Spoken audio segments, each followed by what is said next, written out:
This is the broadcast from City Hall, the home of the Greater London Authority. Please stand by.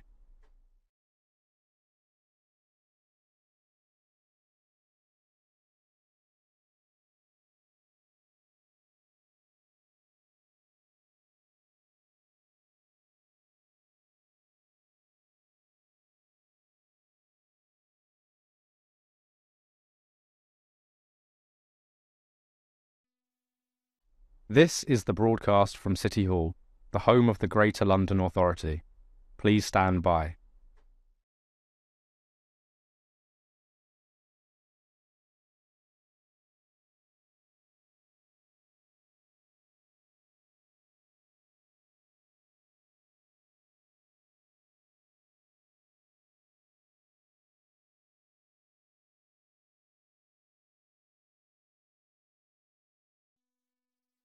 This is the broadcast from City Hall, the home of the Greater London Authority. Please stand by.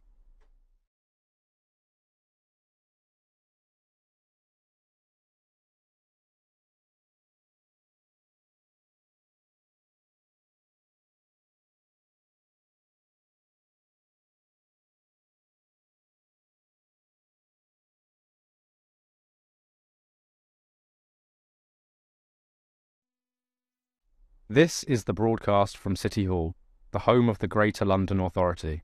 Please stand by.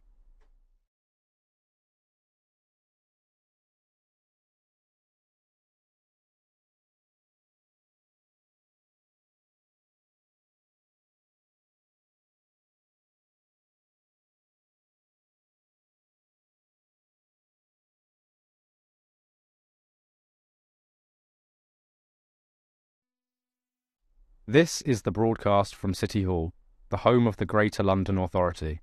Please stand by.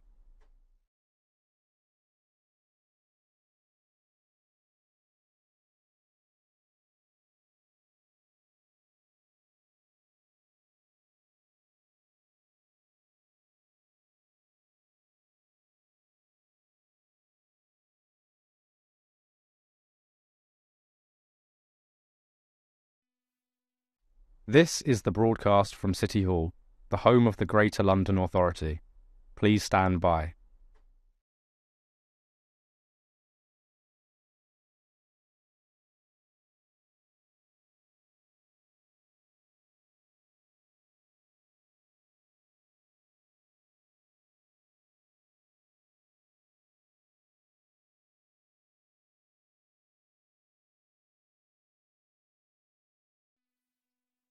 This is the broadcast from City Hall, the home of the Greater London Authority. Please stand by.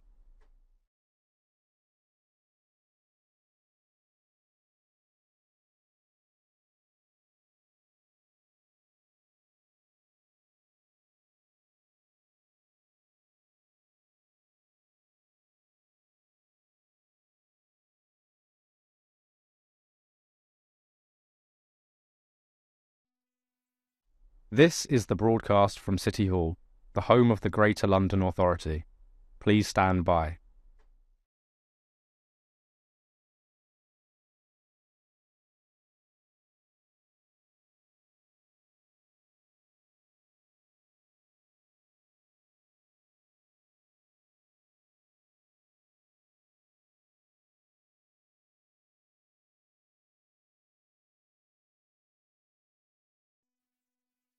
This is the broadcast from City Hall, the home of the Greater London Authority.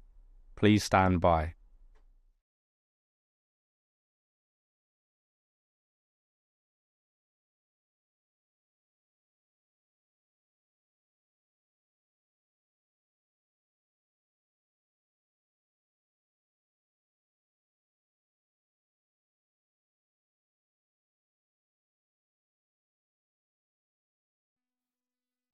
This is the broadcast from City Hall, the home of the Greater London Authority. Please stand by.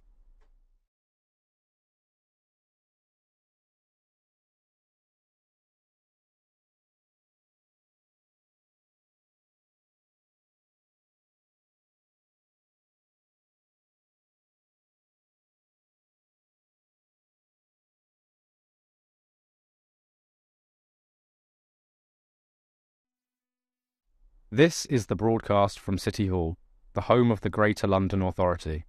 Please stand by.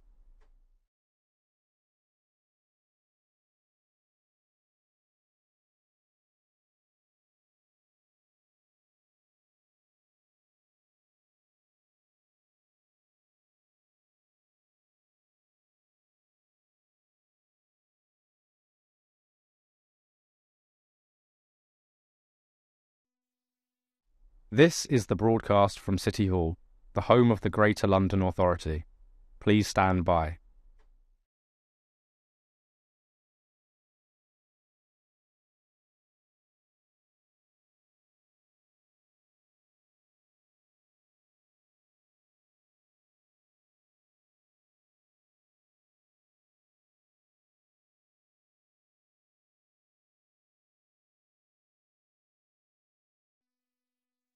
This is the broadcast from City Hall, the home of the Greater London Authority. Please stand by.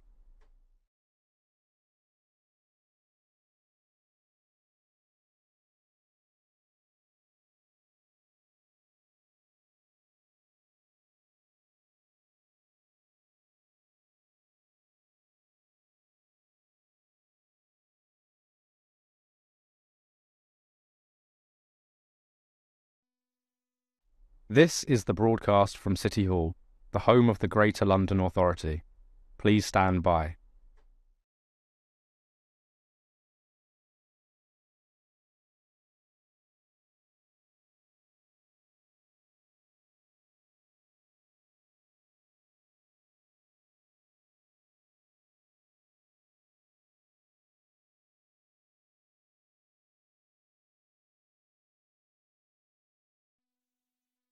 This is the broadcast from City Hall, the home of the Greater London Authority. Please stand by.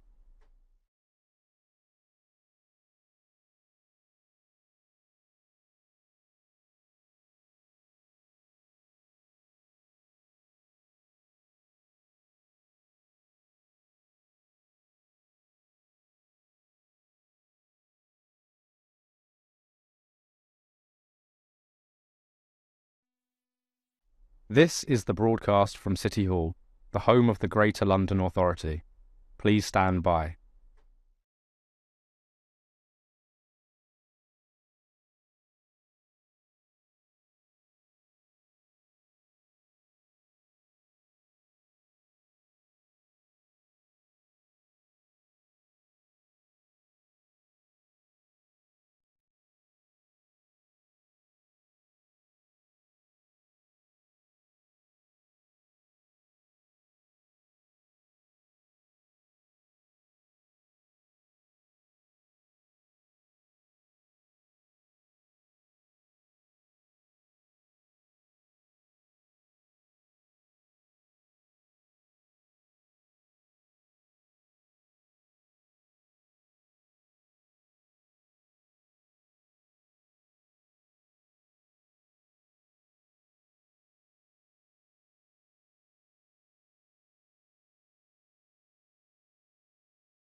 Can I welcome members and officers here at City Hall and the public in the gallery or watching on the webcast of today's meeting, the GLA Oversight Committee.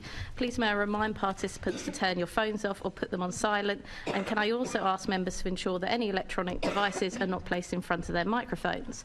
Can I ask the clerk, Nicoletta Kemp, to confirm any apologies for absence? Thank you, Chair. Apologies for absence have been received from Assembly Member Peter Fortune, for whom Assembly Member Neil Garrett is substituting, Assembly Member Andrew Boff, for whom Assembly Member Nick Rogers is substituting, and from Assembly Member Len Duval. Thank you. Can we move on to declarations of interest and note the list of offices held by Assembly members? Thank you. And the minutes of the last meeting, can we confirm the meetings of the committee on the minutes of the meeting of the committee on the 1st of November 2023 to be signed by me as a correct record? Thank you. Item number 4, summary list of actions. I'm going to propose that we move this down in the agenda to after item 7, when we can speak to the Chief Officer, Mary Hartley, about this item as well. Is that agreed by the committee? Agreed. Thank you. Action taken under delegated authority. Can I ask the committee to note the following recent action taken by the Chairman in consultation with the Deputy Chair and Party Group Leads under the delegated authority to agree the committee's letter to the Chief Officer of the GLA on City Hall relocation 1 year on? Or noted? Thank you. Right, moving on to today's principal business, which is part of a 2-part investigation into GLA discussions. I'm really grateful to all the guests for coming today and giving up their time to be here. We've got a really exciting panel of experts joining us in the chamber for this first part of our discussion. So can I welcome Chris Harrison, the Regional Director for the South Project Centre, Stephanie Bortoli, Head of Communications and Engagement, Project Centre, Alex Smith, Head of Campaigns Communications from London TravelWatch, Mike Bartram, a fellow from the Consultation Institute, and Clare Delmar, founder of Listen to Locals. So, if you're all ready, I'm just going to start us off with a kind of quick introductory one. So this will be to all guests. So if I could ask you to be succinct as we go through the panel, and just begin by asking you all, what are the 3 key characteristics that would best define best practice in a consultation? And I'll start from left to right with you, Chris. Hi, morning everyone. So for me, the 3 things I think would probably be best, and I would say this is based on a lot of work that I've done, both in I've worked for a lot of public authorities and in private sector as well on the different consultations. So I've worked with lots across lots of different policies and infrastructure implementation.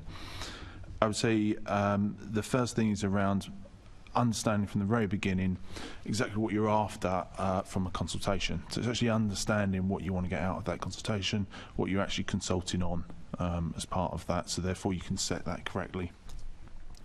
The second part is making sure that you reach the audience that you want to reach. So it's all about making sure that you're enabling the people that you want to respond and understand to respond, and everyone has that opportunity to do that. So the way in which you go about that. And then I think thirdly, it's about being open and transparent on what you're asking those responding to it about. So it might be that a lot of the consultation might be around these elements that you can influence. There might be elements that you can't influence because that's part of crucial to the scheme or to the policy or part of it. So it's really important as that characteristic is that you identify exactly what's needed and what people can influence and what they can do, because then they feel more part of the policy or scheme or anything that you're consulting on. So that would be my kind of top 3. It's Chris. Stephanie. Thank you, and I think we're going to have some similar things to say there, but definitely around the transparency piece and being really clear on what we sometimes refer to as negotiables and non-negotiables. So as much as asking people about what is able to be influenced, also being really clear and transparent about what isn't able to be influenced is equally important. And I would say inclusion in consultation processes and engagement processes is really critical, and timeframes. And the earlier the better in a consultation process. So being, having conversations when you're at the formative stage of something. So I think those are 3 really important aspects. Thank you. Morning, everyone. Again, there might be a little bit of repetition, but from my perspective, there's a few things. So one would be timeliness. Are you doing it at a point where it can actually make a difference? Are people's contributions going to kind of have an impact where appropriate? Second is accessibility, and I think that's a really big one, both in reaching out to people but also making sure that they have the information they need. It's in a format that works for them, they can understand, so that they can, contribute fully to the consultation. And then finally, I'd say transparency as well, both so people can understand the process, what's happening, why decisions have been made, and I think that's really important just to make sure that there is trust in the process, and that people can fully understand, and in future, will hopefully continue to engage.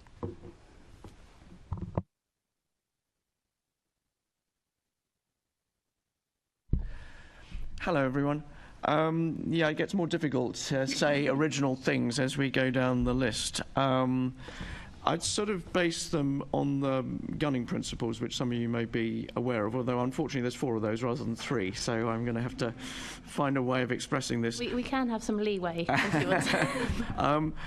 I think what Alex said about the timing is really important. I think at what point, when you're developing a policy or a project, do you want to widen the conversation that is going on internally so that there is still something that you haven't already decided?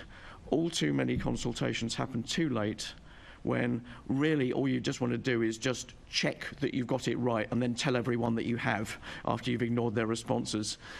So it's really important to consult at the right. You can consult too early as well. You're not clear enough what you're proposing, and so people don't know what they're reacting to. So it's just really, the timing is really important. Second point on information, I'd say. You need to give people the information they need to give intelligent consideration to what you're proposing. That's the legal test. Getting that balance between too much information and too little for your different audiences. And how you actually make sure that on the one hand you've got an exec summary that people who are only a bit interested, have only got a bit of time or only know a bit, will pick that up and understand it and respond. And on the other hand, your sort of impact assessments and business cases and things like that for the stakeholders and some of the more interested members of the public who really want to get stuck into the detail. And I think the third thing, again, it's sort of been said already, but feedback. I think it's really important to recognise that consultation is not the process of, it doesn't finish on the closing date of the consultation. There's a planning stage, there's a stage when the consultation is live, and then there is a stage of you looking at the responses, analysing them, codifying them, reporting them, making a decision, then explaining back to people, and the classic "you said we did," or very often "you said we didn't," and this is why, that whole phase. So I'd say, and that's the gunning for, which is the sort of consideration, careful consideration of people's responses. So they would be my 3.5. So my 3 starts with the grassroots. I think the first thing that's really important in any consultation is to really understand what your grassroots are and to find as many vehicles as possible to engage with people on the grassroots level of any community. The second thing is, I would say, once you do that, it's to seek out and grab the low-hanging fruit. And by that I mean the topics, the interventions, the issues that are not only very important to people in that community, but also are something that everyone agrees on. And so you actually get a discussion going. And I'm looking to my left at Caroline Russell, who's on your committee, because she's been very instrumental in focusing on public toilets, which I think is a really good example of low-hanging fruit. Very few people disagree. And we've been able to get some very productive and very insightful and very positive dialogue going around an issue that, once you have that established, you can move on to the higher hanging fruit, metaphorically speaking. And finally, I mentioned positivity. I think any consultation is going to fall flat if it doesn't offer the community hope, if it doesn't offer them some form of positivity. Your life is going to be better, and it doesn't show respect for that community and offer a quid pro quo that, if you give us something, we're going to give you something back, and this can be a progressive improvement in your life, in your situation, and your future. Thanks, Claire. And I think that's a good example. It's probably the first time I've heard toilets mentioned before Caroline Russell mentioned them. So that's clearly the work you're doing a good job there. So yeah, to make sure that the original thoughts can start on this end, I'll go reverse now. And Mike touched on this as well as other members, but when is it the right time to consult, and why should we consult? And so, Clare, I'll come back to you first and then see if anyone else has anything further to add. I don't think there's a straightforward answer to that, but I think when change is even at the beginning of its conceptual stages is the time to consult. So, I mean, I'm probably most familiar with the planning arena.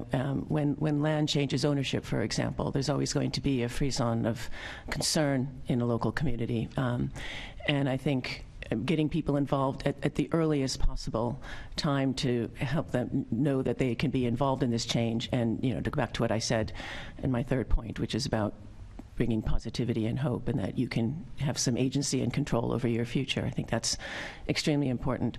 I think that doesn't mean that you end it, and I think the other point is you start early, but you keep a time frame and you keep a level of engagement, which again reinforces my other point about low-hanging fruit. If you have that, you can keep the conversation going in a positive way. So I guess I would summarize by saying two things.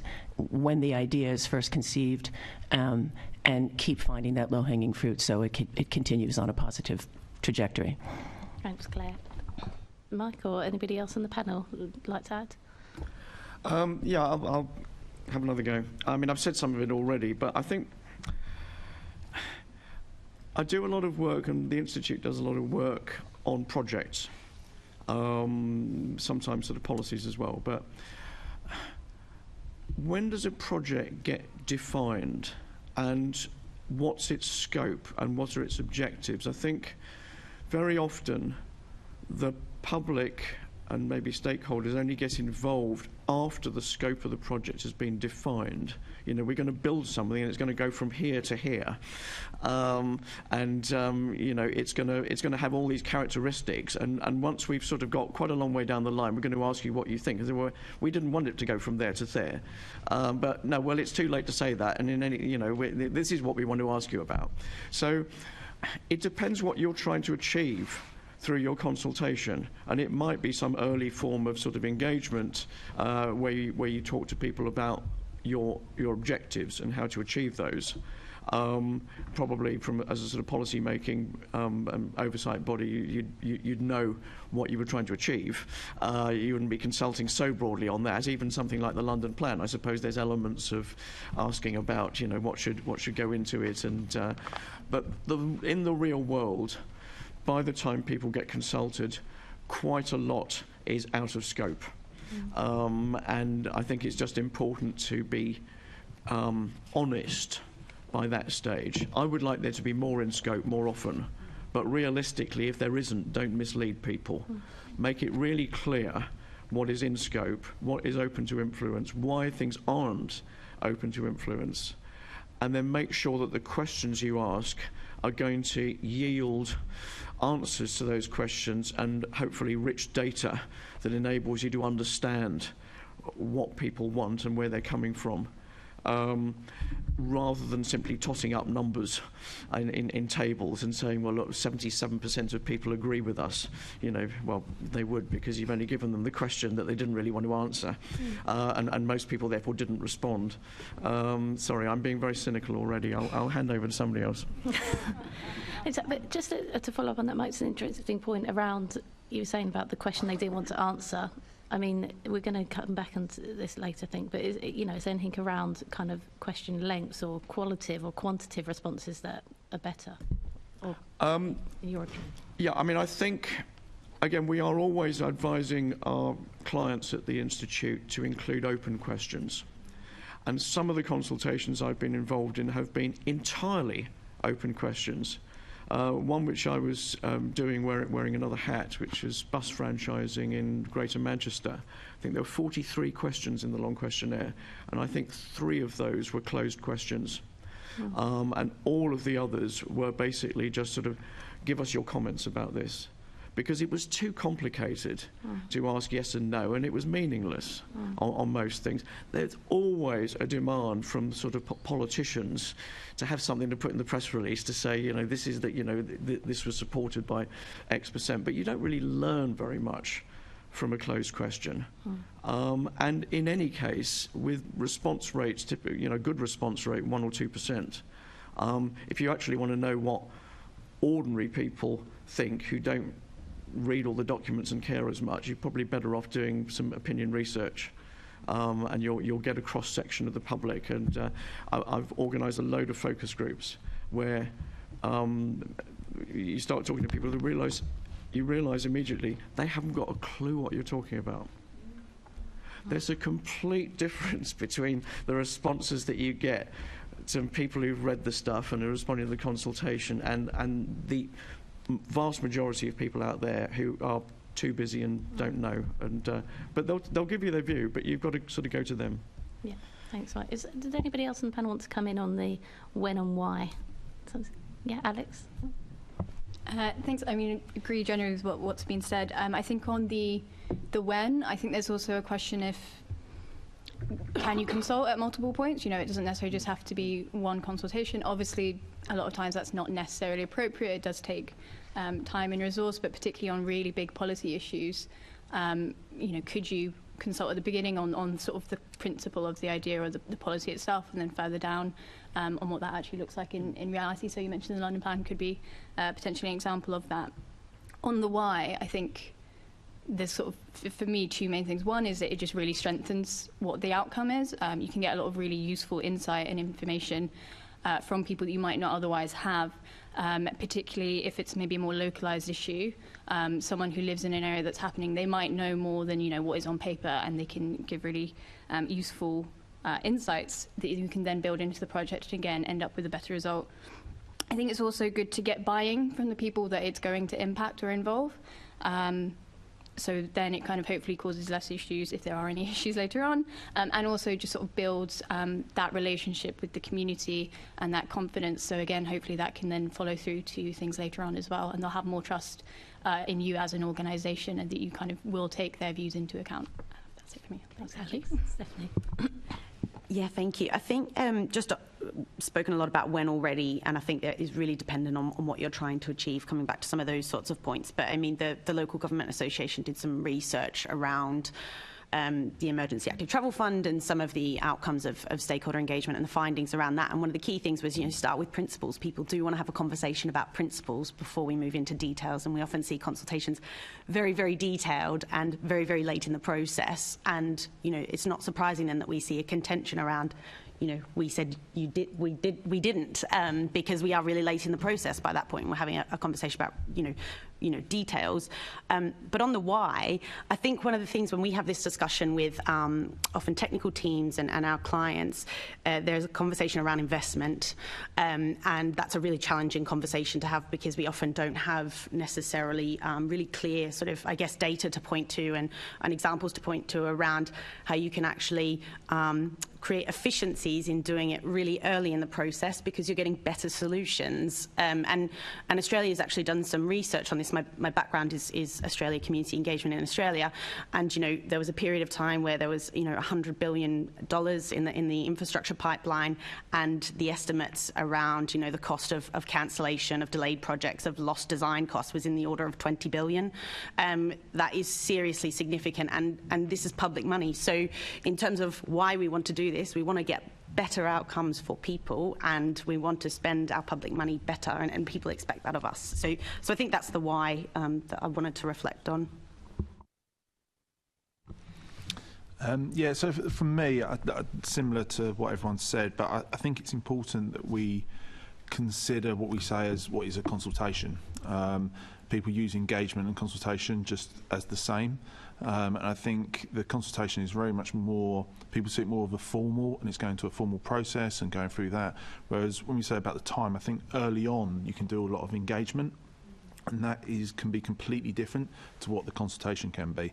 So I think trying to define them and sorting that process out, especially with those that are involved in it at the very beginning, whether it's designers, whether it's policymakers, around the fact that you can have these two separate things. You're doing engagement to understand how to structure how your final policy or building or is at the end, so that you can consult on it, is really important. So I think that timing element is about what you're calling a consultation or engagement as part of it. Thanks. And to follow up, more of a question for Mike, Stephanie and Chris. How have you established your own standards for consultation? Let's go first. Yep. gosh, that's made me think. Well, I mean, we've got the Consultation Institute has a charter with 7 principles in it. Got them written down here in case I forgot them: integrity, visibility, accessibility, transparency, disclosure, fair interpretation, and publication. And so I guess we take quite a structured approach to when we are doing something called quality assuring a consultation, telling them that, you know, according to our standards, it's met industry good practice or best practice. And we have, when we're doing a quality assurance, we have 2 people on it. So we always have a person who's working day to day with the client, but we also have somebody who sort of comes in occasionally, sort of good cop, bad cop, and sort of looks over their shoulder and says, no, I'm not sure I agree with you on that, or you need to go stronger on that, or, you know, yeah, I think that's all right, that's good enough. So we've got a lot of stuff written down in that charter and in the sort of guidance book that we give our clients when we're doing this exercise, and we apply a whole series of questions and tests, which are probably too complicated to, talk about all of them here today. But I'll be reflecting on many of them in my answers to the questions. But we do have sort of set standards and expectations of consultations. Thanks, Mike. And Stephanie, Chris from. Yeah, I suppose a couple of elements to that question, and obviously drawing on the wealth of knowledge out of the Consultation Institute. I think there's also.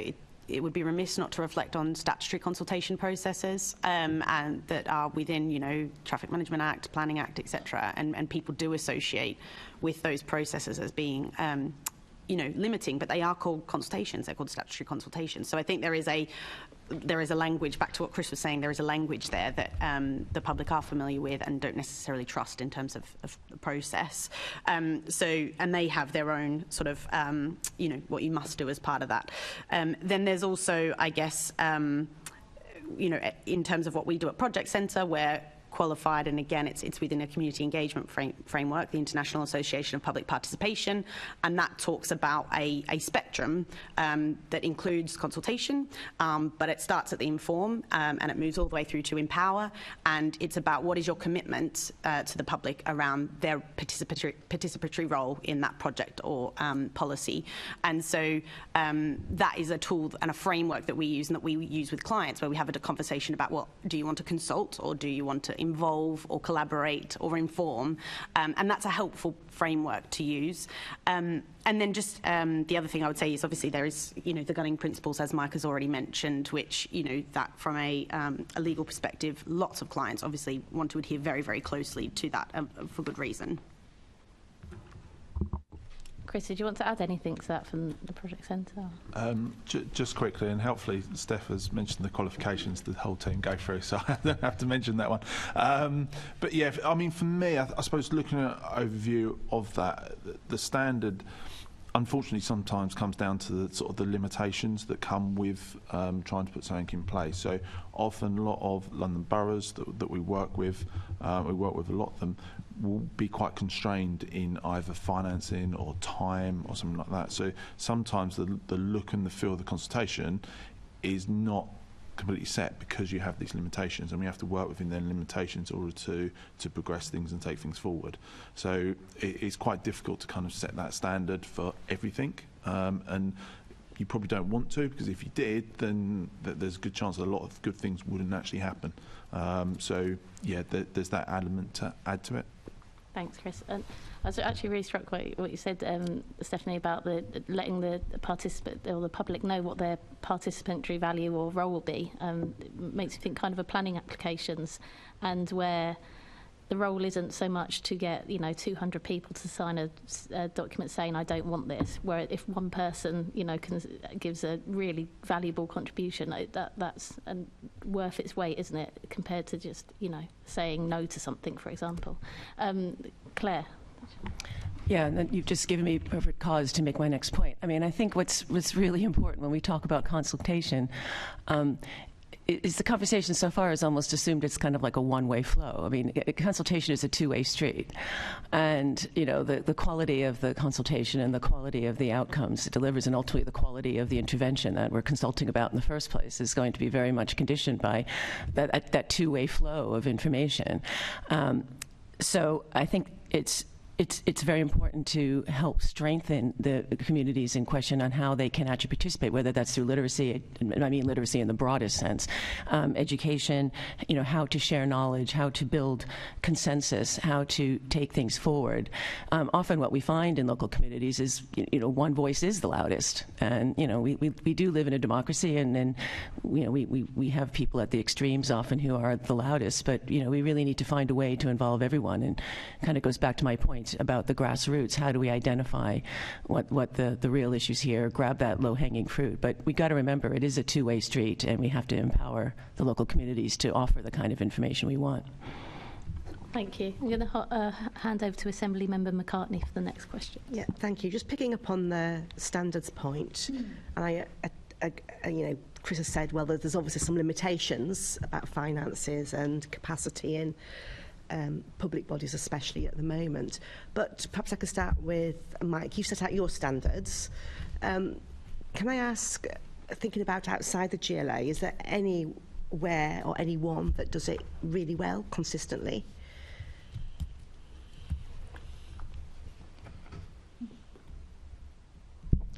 I mean, I don't know that I've done a study that enables me to say who does it well consistently. I was head of consultation at Transport for London in a previous life, and we did certain things well, but not everything.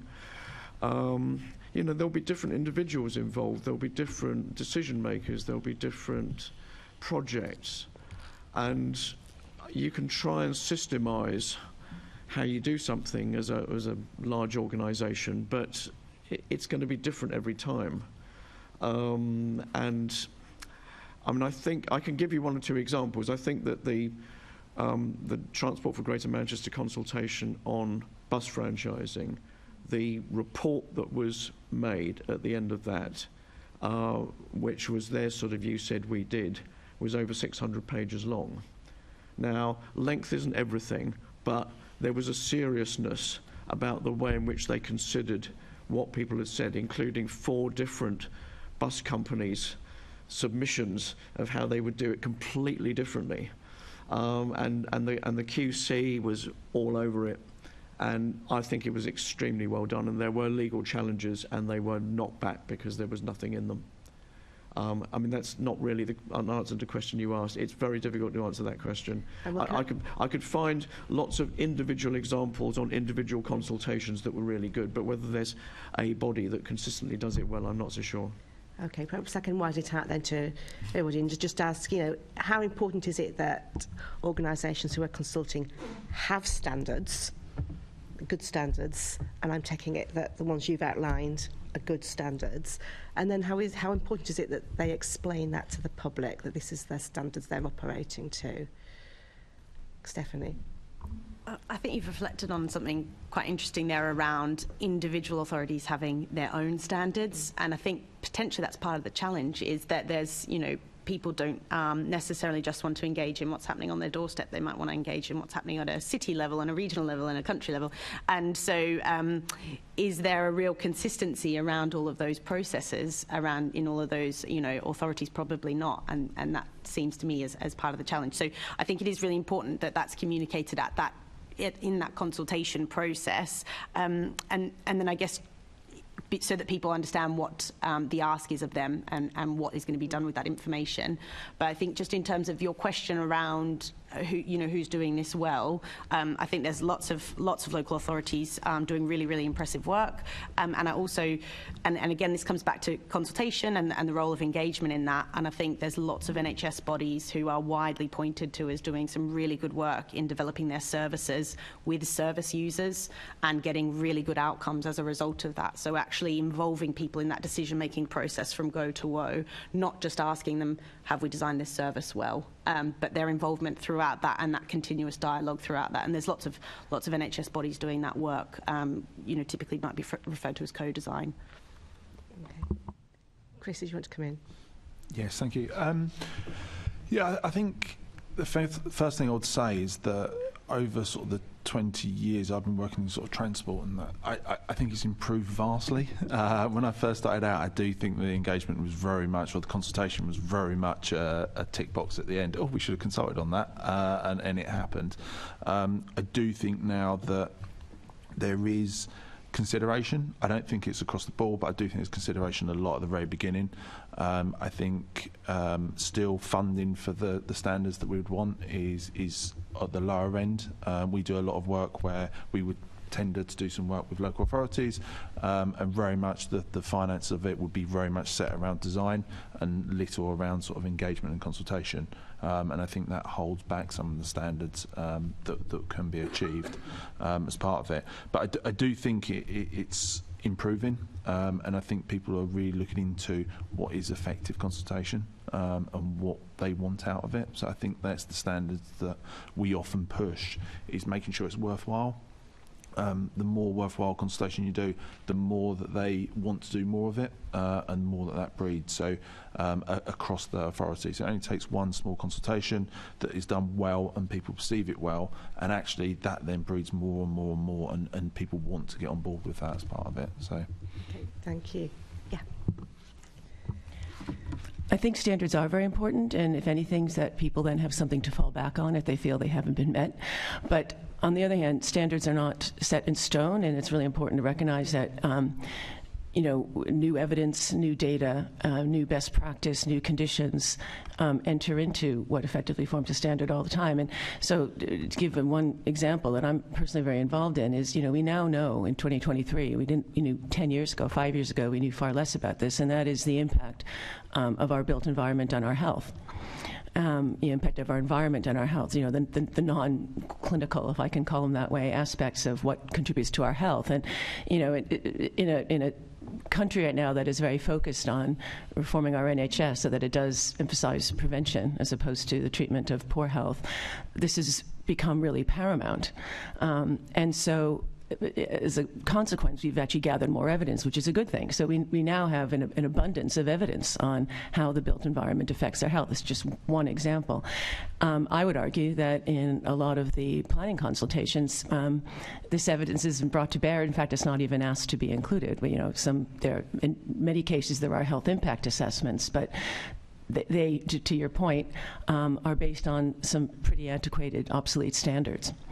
So I think it is important to have standards, and it's very important to be mindful and to embrace new evidence and new data, so that when we do these interventions, whether they're planning, built environment, health, transport, that we are looking at the things that matter to people. And I think health is a very good example right now.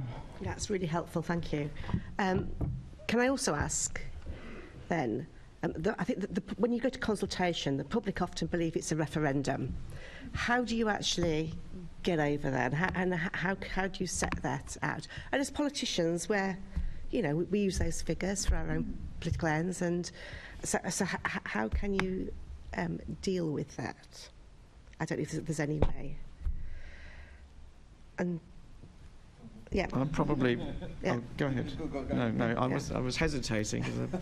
I mean, I think it's going to be very difficult to persuade people who are motivated to want to stop something from happening, to then say that what they perceive to be their vote was not relevant to the questions that you were asking. I think the trouble is that I think most of the consultations that I'm involved in, the public are motivated to respond for the most part by an assumption that something will happen unless they stop it, and a desire to stop it or change it radically. Because I think most of the people, there's often a sort of silent majority of people who think seems broadly okay, doesn't affect me too much, or I think it's quite a good idea. And quite a few of those won't respond because they will assume that if they don't respond, it will happen. And that's what they want. So the people who are much more motivated to respond will be the people who are critical. I'm not decrying the fact that some people will have a lot to contribute in terms of sort of modifying what's being proposed and is it something different? But I think because that's how the political process is viewed and how consultations tend to be viewed, there'll be campaigns against things, and people will claim, 51+% of people said that they don't want this. And it will be very difficult to persuade them that the consultation was legitimate if this fact is either buried or denied in some way through some rival set of data that you provide. I think it's just the real world. Yeah. So, Chris. Yeah, I mean, it comes up time and time again on everything that we do around that, and I really think it comes down to the way the consultation is presented, and how the information is presented, and how the questions are presented as part of it. The consultation for me has to be around what can be influenced and what can be changed, and understanding that. And that's not a yes or no question usually. It's usually around, this is what we're looking to do, but we could do this or we could do that. What are your thoughts? What can you change? So very much if you're engaged from the very beginning with the public, very clear on what could potentially change as part of it, or what you generally want to know. And at the end of it, I think if you show that there has been change, if that's the right answer to it, then I think people start realising quite quickly that actually they've got a greater voice in what they're saying. It's not just a yes or no. They actually have a voice to say, I like this part of what you're suggesting, but I don't like this part. I want that changed, but keep that. So it's very much, if you can start pulling if it's a policy or whether it's design, pull it into smaller parts so people can actually feel like they've got an option to say yes to this but no to that for these reasons, you get a better buy-in, and actually then you don't get the referendum style because they're trying to do stuff. I've got Claire and then Stephanie. I'd agree with that, and I'd emphasize, to point here to my right, people say no often for a reason. I don't think it's appropriate to sort of say, everybody who speaks is because they want to say no. I mean, often people say no because they have evidence, data, experience, best practice, gut feeling, you name it, that and they're smart, and they've this is not just a knee-jerk reaction. I'm going to say no because I feel like it. And unfortunately, that kind of sentiment is what fuels our current divide between NIMBYs and YIMBYs. And I hate to throw that acronym out, but it's kind of the elephant in the room in this conversation, and we may as well get it out. And it's not helpful. I think everybody in this room would agree that it's not helpful when you divide it along those lines. So I think the point to the end here is useful in that, a project's going to happen. What you conceive of at the beginning is very unlikely to be what ultimately gets delivered. We'd like to design a project and the consultation that informs it so that it's better. It's better, and it actually makes your life better. And so, how you get people on side, whatever that means, is when people in the community aren't. Their knee-jerk reaction isn't to say no. Their knee-jerk reaction is to say, how can I make this better for me? How can my voice help shape the outcome and the process of delivering this project? Again, I'm going to refer back to my wonderful metaphor of the low-hanging fruit, but it's getting those conversations going that make people feel empowered, make people feel that they have a voice, and hopefully that, creates a trajectory that's fruitful. But, I think it's really important to say, just because people in a community say no, they're not being obstructive necessarily. Often that is their agency. And what we want to do is create an opportunity for a voice to be yes, maybe. Okay, thank you. Stephanie, you want to come in? And it was about the consultation or referendum. Yes, So just quickly, completely agree with the need to make sure we're really clear on what are we having a conversation about and what is not being had. But just the other thing I would say, the real danger and disservice when we I suppose buy into that referendum nature of consultations is that, and Mike mentioned before, a good participation rate can be 2%. That's 2% of all the people who will be impacted by that project or policy. And when we talk about really good response rates, you might be talking about 20 and 30%. And so there is a whole section of the community who's not participating in that process. So if we're treating things like referendums for a really small, part of the community who might be participating in that process, and oftentimes that's because it's not accessible and it's not inclusive to them, then we're in real danger of delivering the wrong things. Okay. And my final question then is, when you have disagreements during consultations, how do you deal with them? How do you make sure that you hopefully can come to a consensus? But if you can't, how do you respect the different voices that you hear? Yeah, Mike. I mean, I'm not sure I got a good answer to this, but I think that there should be a lot more of bringing people with different viewpoints together during the consultation and having a discussion, and possibly after the consultation is finished, bringing people together who've expressed those different viewpoints and trying to have those conversations together. My experience is that generally the consultation is quite linear, so you talk to this interest group and that one sort of separately, and so they express their views, and then you kind of pull it all together, and then the decision makers try and scratch their heads and work out how to come to a sort of compromise, and or just to charge ahead with what they wanted and explain why. But there isn't really that sort of, very often, that sort of attempt to build a consensus by arguing out different interests in the same room or in the same Teams call. And I think that would be something that, if there was more of it, it would be a real step forward. You, Alex, yeah. Thanks. I think I agree with that. I think as well, where there are points of difference, I know we've spoken about, you said this, so we did this, or we didn't do that. If it is a we didn't do that, you need to be really clear about why you haven't done that and explain sort of the reason behind that, because there could be very valid reasons. Often, you know, things can get quite technical.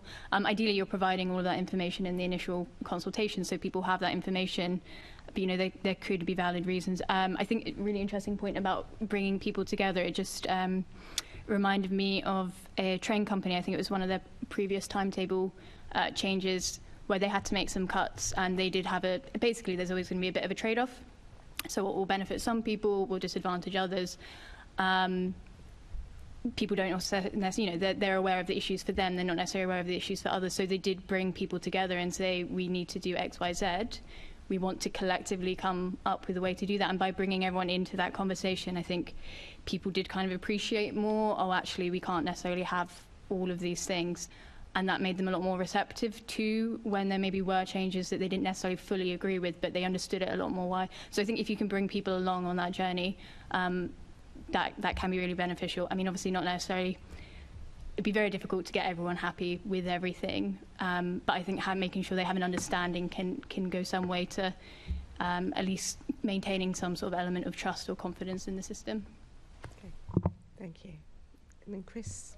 Yeah, just quickly to add, thanks, Mike, for suggesting we should stand in front of lots of people with lots of different views, and certainly many of community centres with that happening. I think as part of that, I think it's about the way in which you engage with people in terms of that as well. So a lot of work we've done is looking at the way in which the setup is in the conversation. So a lot of the stuff that we did at Waltham Forest, Tower Hamlets, and a few of the other local authorities, we would invite people in to, rather than just stand in front of a board and look at what's happening, actually we'd set up small little groups, we'd have facilitation on different tables, we can do a presentation of the data so everyone's got the same information, but you're not standing in front of a group and shouting out your views or anything. You actually get to interact with some of your local neighbours around some of the stuff and actually have a conversation in a safe space around, well, I don't like this because it impacted me like this, and someone else can think, well, okay, I didn't think of that, but this is why it's good for me. So I think that facilitation around it can really sort of make a difference in terms of the outcome and getting people to understand the different views. So I do think it's about how you approach the sort of the engagement and consultation. Thank you. Thank you, Chair. Thank you. Assembly Member Serrata. Thank you, Chair. Stephanie, you spoke about the culture in the NHS, and I'm delighted it's made a progress from the days when I knew it. In 2011, with North West London, they decided to close 4 A&E departments and 2 hospitals. And then they gave a choice to people. Do you want Ealing Hospital closed, or West Middlesex closed, or Charing Cross closed? They were given Hobson's choices. Do you think Hobson's choices are consultation? It's a really, really good question, and I think it really does depend. I think this goes back to one of the points that was made earlier around language. So what is the language and what are the definitions around things like consultation and things like engagement? I do think when you're engaging in something with the public and there is a genuine intent to make a decision based on what they tell you, then by and large that's considered consultation, and that's part of the consultative process. You've been really clear about what is and isn't on the table in that scenario. So yes, choice in some respects is having consultation with your audience. That's not to say that I think that's a great approach, but there are really good examples now in the NHS. Okay. And the second question is that when people respond to consultation, supposing I was to give a petition response as a petition, right, with 5,000 signatures, it's recorded as one response and not as 5,000 responses. I mean, people find it difficult to write letters and language and things can be, but they sign petitions, right? And I actually handed a petition against this consultation for 80,000 signatures when I got elected first here, but it was only recorded as one response. Can someone explain that to me, why that happens, please? I'll probably defer to Mike as the expert on this one. Thank you. Right, well, one of the projects that we were quality assuring a year or two ago now was London Fire Brigade, and their community impact, CRMP, community risk management plan. But I remember doing one with them about 10 years ago, and I think they had 13 petitions, something like that, with almost 30,000 signatures on those petitions. And we were very clear that, and that was like, I don't know how many, they got about 2,000 responses to the consultation. We were very clear that those things needed to be recorded accurately and separately. The consultation responses, it's not something where you put all the numbers into some giant machine, turn a handle and get the answer. It depends who said what. It depends the amount of evidence or information that they gave. So there isn't one answer to this, but what's important is the transparency and the fact that the consultation report should say we received this petition, it was submitted by so-and-so, this was the wording, it was opened on this date, it closed on this date and had this number of signatures, and that should be part of the consultation report. Just come back to your earlier question about genuine consultations. I think I'm also thinking about the health service here. We're working on one or two consultations at the moment, but it's typical across the board. There needs to be an options development and appraisal process, and that needs to be transparent as well, and it needs to involve people in that. Now, of course, if the decision-making body is setting the objectives and establishing the criteria, then in a way, you could still not have a chance to put forward the case for not closing an A&E because, that's outside the remit of the exercise that you're carrying out. So it does go right back, and it comes back to the first question we addressed here, which is, about what is the right time in a project to involve people, and maybe, as you said, maybe at several stages, and defining that sufficiently early on so that people feel this isn't a sort of stitch up. I do a lot of work with airspace change as well, and there's a very regulated process through the Civil Aviation Authority there, which takes people through identifying the need for airspace change, and then establishing design principles. And there's a lot of engagement built into that, but I haven't yet got to the consultation, which is stage 3, but I'm willing to bet that a lot of the people there will reject the work that was done in the previous stages by people, they didn't know anything about it, they were members of the public, and they were focus groups, and they were perfectly well run, but I didn't know anything about it. And now you're telling me, well, this is the scope for change, this is the option that's left. So it's very difficult. It sounds like I'm being critical of airports and health bodies and whatever. It's very difficult. But I think it's important to be realistic and to understand the risks of people challenging your process if you haven't got everything well documented, and if you haven't taken people through a process of looking at options. Yeah, just to add to that, okay. I think any change, whether it's in our health service, whether it's in our planning, our built environment, our transport systems, any change inculcates in the vast majority of people something which I define as an acronym called FUD, and I'm sure you're all familiar with what that means: fear, uncertainty, and doubt. And most people react on fear, uncertainty, and doubt. And so, I talked earlier about how important it is to give hope and to create positivity to get people engaged. Often people will only engage because of this fear, uncertainty, and doubt. So petitions are a really good example of that. Very rarely are petitions for anything. They're almost always against something. And, as was said earlier by my colleagues, it's one point in time, which leads to the other point. But how do you mitigate fear, uncertainty, and doubt? How do you shift that to something that's a bit more positive? It's often by asking the same questions at a later point. So, if you asked me a question 10 minutes ago and then I've been informed and engaged and had some conversation and thought about it, I might answer very differently. And, to the point, again, made a few minutes ago, often you'll hear people say, they didn't tell me. I didn't know. I didn't have a chance to participate. When, in fact, they did, and statutorily we could say that. But is that really what you want? We really want to create that there's a change. It's going to be manifested in an intervention of some sort. It's creating fear, uncertainty, and doubt. How do we alleviate that fear, uncertainty, and doubt, and shift that, and try to get a level of engagement that's constructive? Thank you.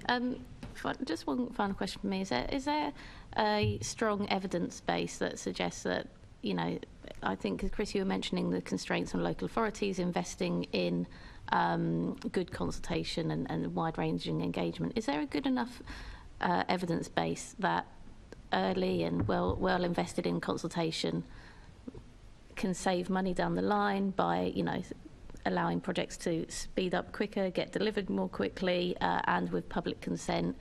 Is there an evidence base that suggests that at all? I mean, I'm coming from an Australian perspective. There was that big longitudinal study in Australia that did demonstrate exactly that there was a significant cost implication where community engagement and genuine consultation wasn't done well. And I would refer again the Emergency Active Travel Fund and the response by local authorities, that research that was done by Westminster and Fern Consulting, I think it was, has really good findings around, I guess, the impacts of not engaging well with communities. And there's about 12 findings, I think, and lots of that is around the timeliness, the genuine, what's negotiable, what's non-negotiable, starting conversations around principles, lots of things that you would do if you were trying to create a change process, as Claire was talking about. So, but is there a really good documented evidence base that's, consistently used and input into? I don't think so. Yeah, is my reflection. Thank you. Mike? I mean, it's certainly something we can take away. I mean, there are a lot of questions I'm getting here. I'm thinking, well, look, if I talk to my colleagues at the Institute, somebody would probably have a much better answer to this than I have.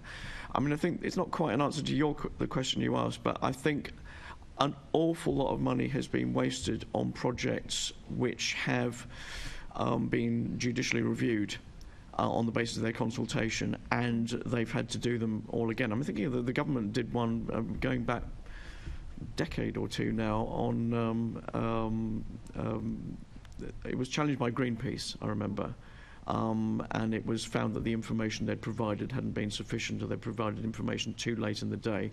And so their whole sort of energy strategy, it was about nuclear power, I think, I can't remember the details, but they had to completely go back to the drawing board and do it all again. And of course, any project that you're got to do again, all the costs escalate. I mean, we're all familiar with projects with escalating costs, but in addition to having to pay all the legal bills, you've got to get the consultants all back again, and you've got to do it properly a second time.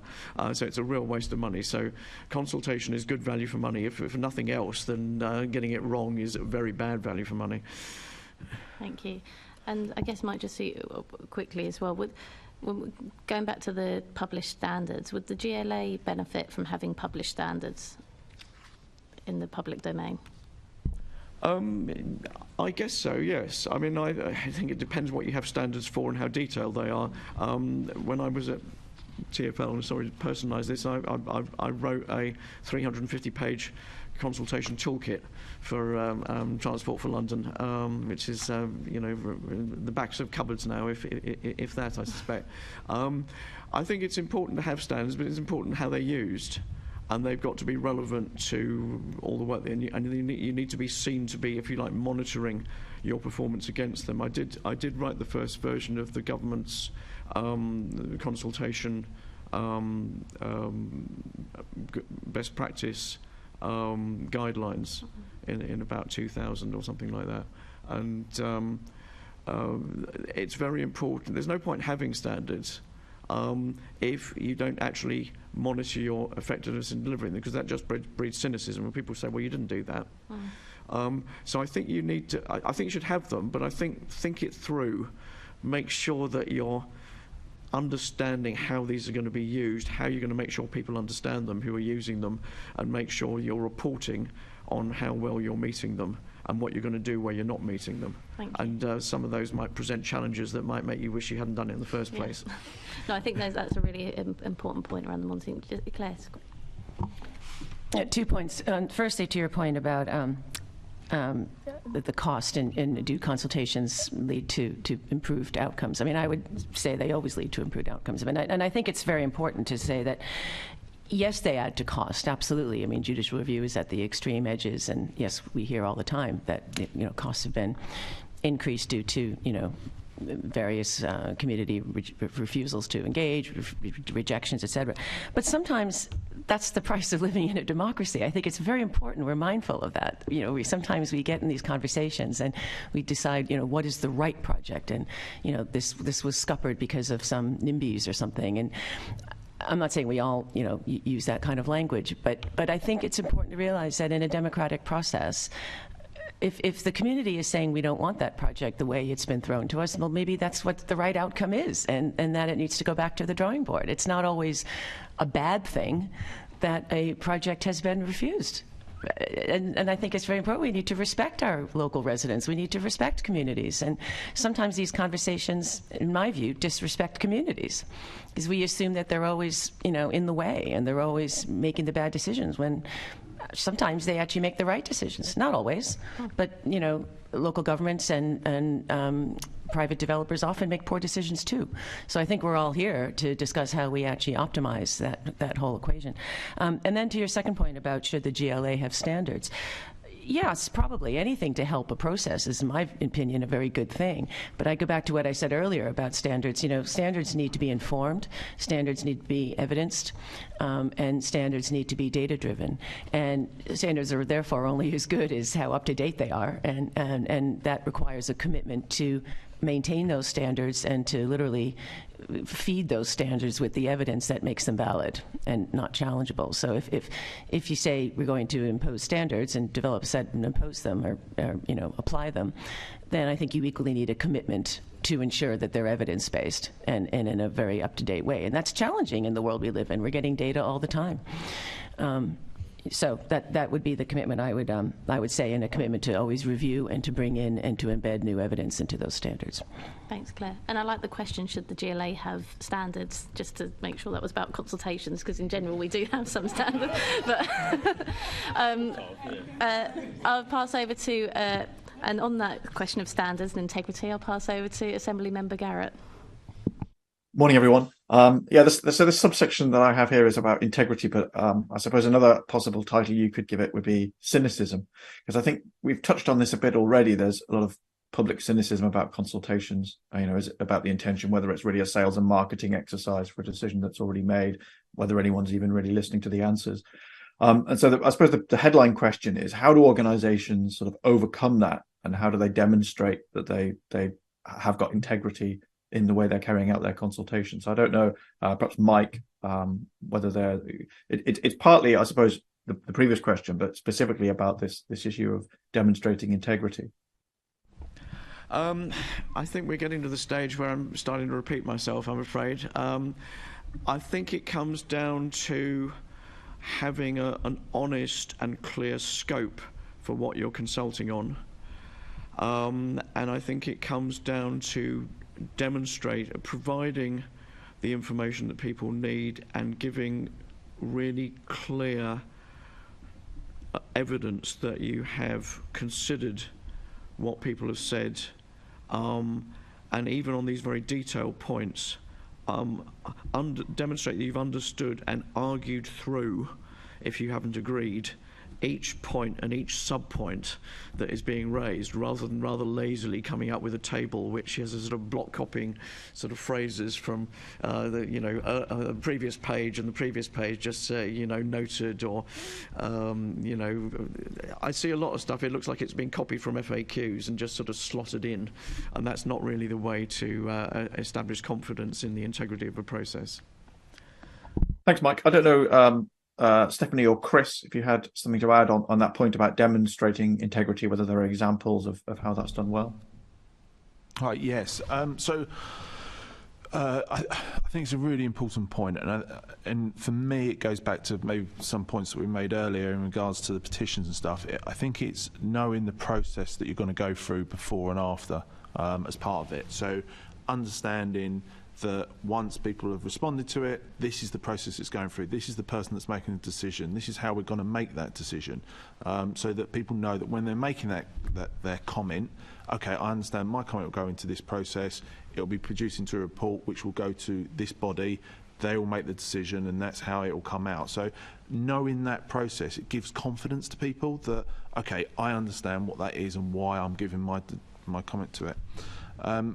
The other point I would probably make is that a lot of the things that we do, whether it is sort of the infrastructure side of things that we build or whether it's policies, there's always probably a technical answer to everything that we've got. So we can look at it in terms of technical design, which we've seen here, and here.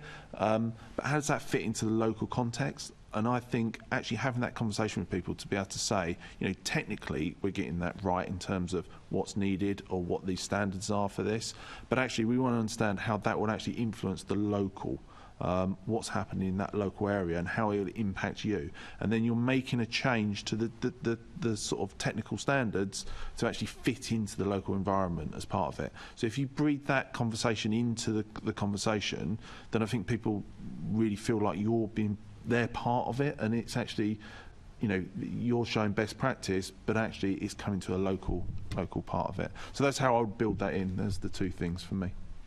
Okay. I don't know if you have an example of that, of people doing it in that way. Sorry, I missed that. Sorry, he said. Just wondered if you had an example of that. Yeah, so this might be controversial, but I think there are very few consultations. They either tend to be perfunctory or controversial. Seems to me those are the two boxes they fit in. Yeah, so I do work a lot on low traffic neighbourhoods, which is obviously a very controversial part of it. But so there is, I started off a lot with Waltham Forest, Walthamstow Village, and I've been involved in a lot of them, and controlled parking zones, which seem to be very controversial around that. But I think that the process, and I've been involved in lots where I would say probably 90% now of the schemes that start on don't end up where we started in the first place. There's a complete change to what we start off with in terms of technical and what actually ends up either on the ground or some form of that. And that usually means that we've got the consultation engagement right, because actually we've been out, we come up with what we thought was technical, and then actually we've come out with something which is completely different to that, but fits the local context to it and actually fits the answer. So yeah, there's a number of local authorities that are doing that with their LTNs and CPZs. Neil, I don't know if you had any. Thanks, Chris. Sorry, Neil, just to say, sorry, Claire wants to come in when you're. Yeah, well, I was going to ask Mike and Chris and Stephanie as sort of doers of consultation or producers of consultations. And I was going to ask Claire and Alex as fillers in of consultations what their view of integrity was. Go for it. Sorry, I wanted you to be aware. Thanks, Emma. So I don't know whether you had anything to add on that point about demonstrating integrity and sort of overcoming cynicism. Yeah, I think just the point I would make on integrity is it's really hard to separate integrity on a consultation with the authority delivering that consultation. And I think one thing I would say is organisations I've been involved with who have gone through, and this is a, you know, it's a cultural change. You know, are we willing to accept that actually, you know, the public or the audience are going to make this much better? And actually, you know, that's coming back to fear. There's often a lot of fear with people who are putting things out to consultation because their work might get critiqued. Are we willing to let go of that fear a little bit and acknowledge that actually the public have really good, valuable, productive things to add to this process? And if the organisation culturally is willing to make that change and to accept that, then I think that will come through in the consultations that they produce. I think it's very difficult for one consultation, if it's being delivered by, you know, an organisation that hasn't demonstrated that they are willing to make that change. It's difficult for that consultation to appear as though it's got, you know, strong integrity. So I think that's just the comment I would make on integrity. I think there is a cultural aspect of that around their association with their previous experience of that organisation. Yeah, that's a very good point. Thanks, Stephanie. So Claire, and then sorry, who is it had their hand up? I apologise. I can only see one person at a time on my remote view, but whoever it was had their hand up. Was it Claire? Claire. Yeah. So I think, you know, building trust.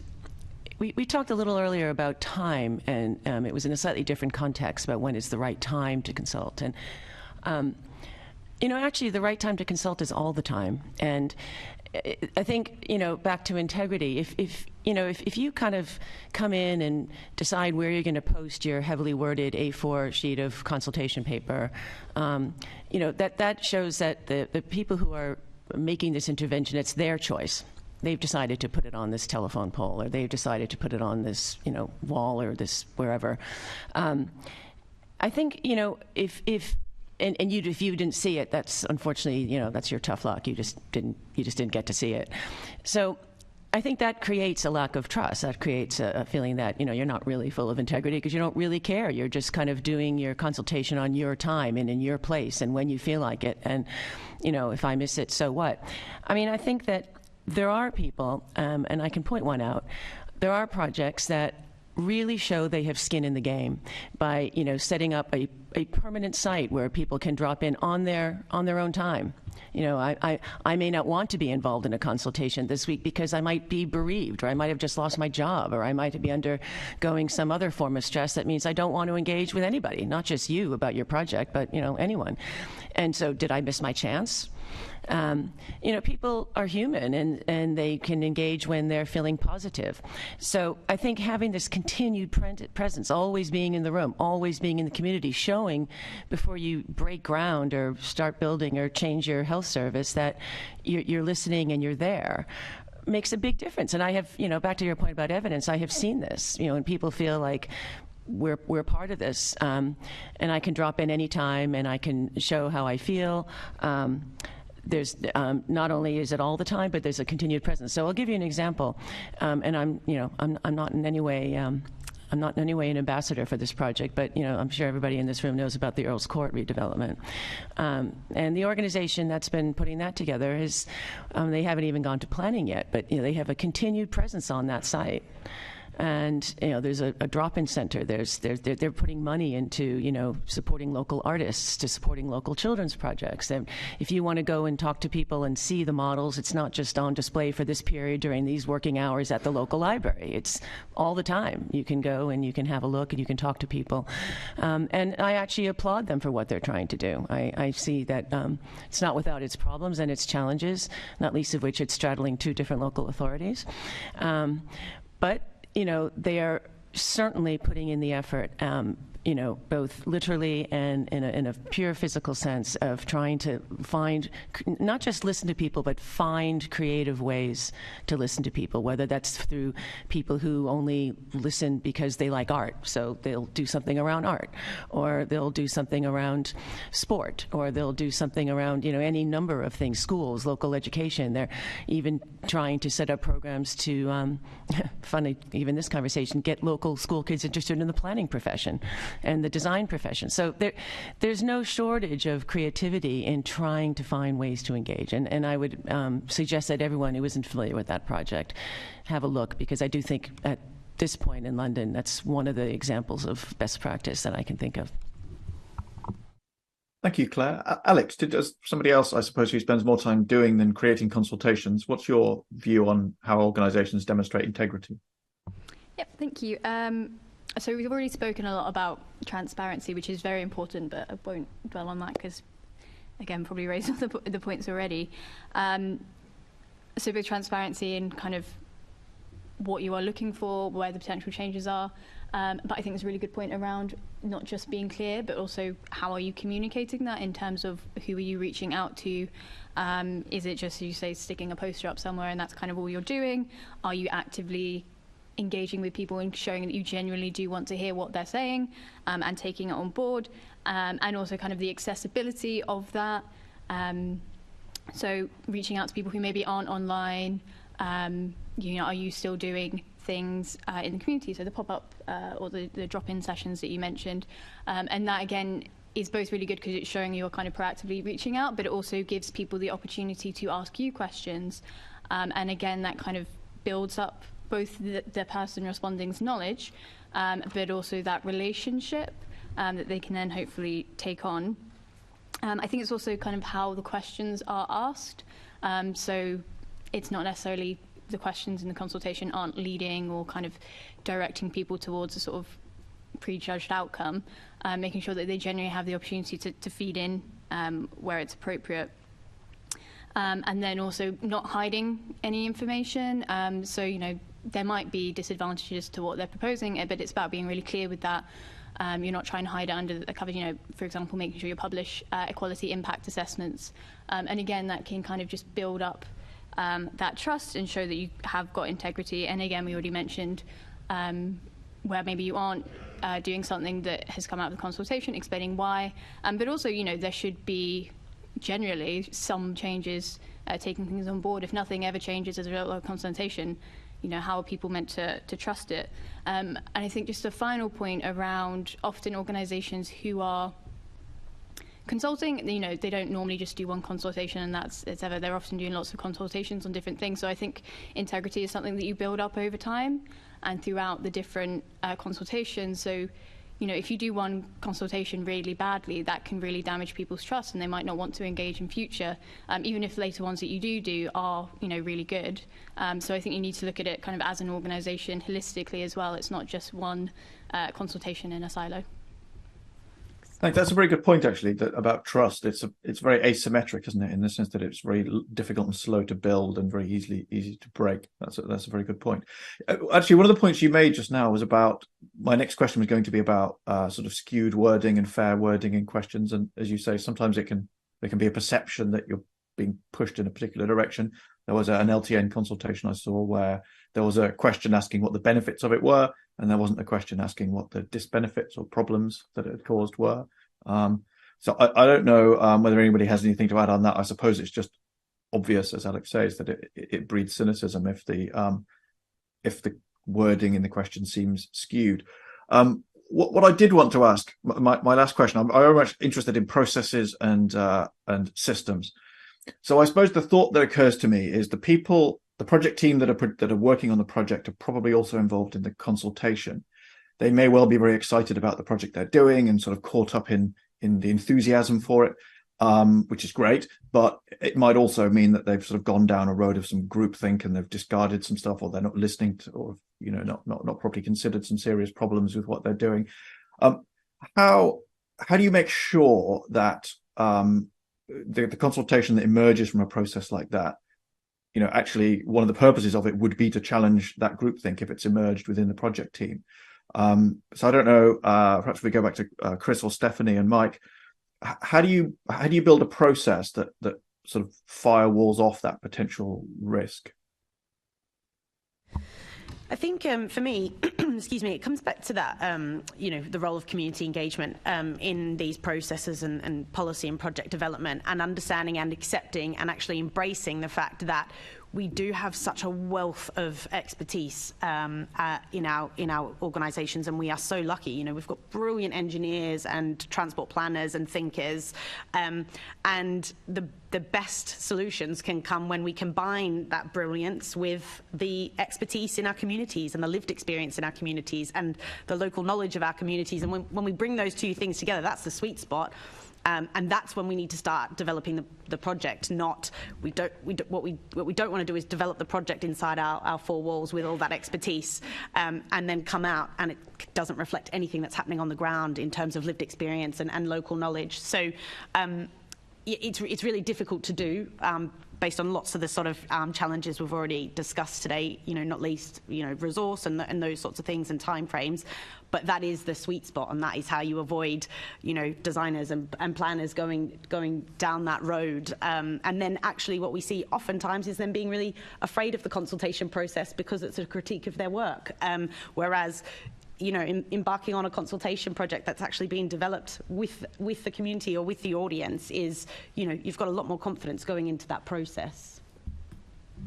Yeah, I mean, you touched on this earlier, and it reminded me actually of a project before that from a few years ago, where there was a small town centre not far from me, where they created the shared space idea, which was hugely, how would I describe it, fashionable among experts at the time. But it was a main road. The road is called the London Road. It is the main road into London from that bit of outer London. And the idea was you remove all the pedestrian crossings, all the lines, all the junction markings, and somehow it will all be fine. And it wasn't fine. There was a blind man who lived in the area with a guide dog who could no longer cross the road, and the professionals just weren't listening. And eventually, bit by bit, it was chipped away at.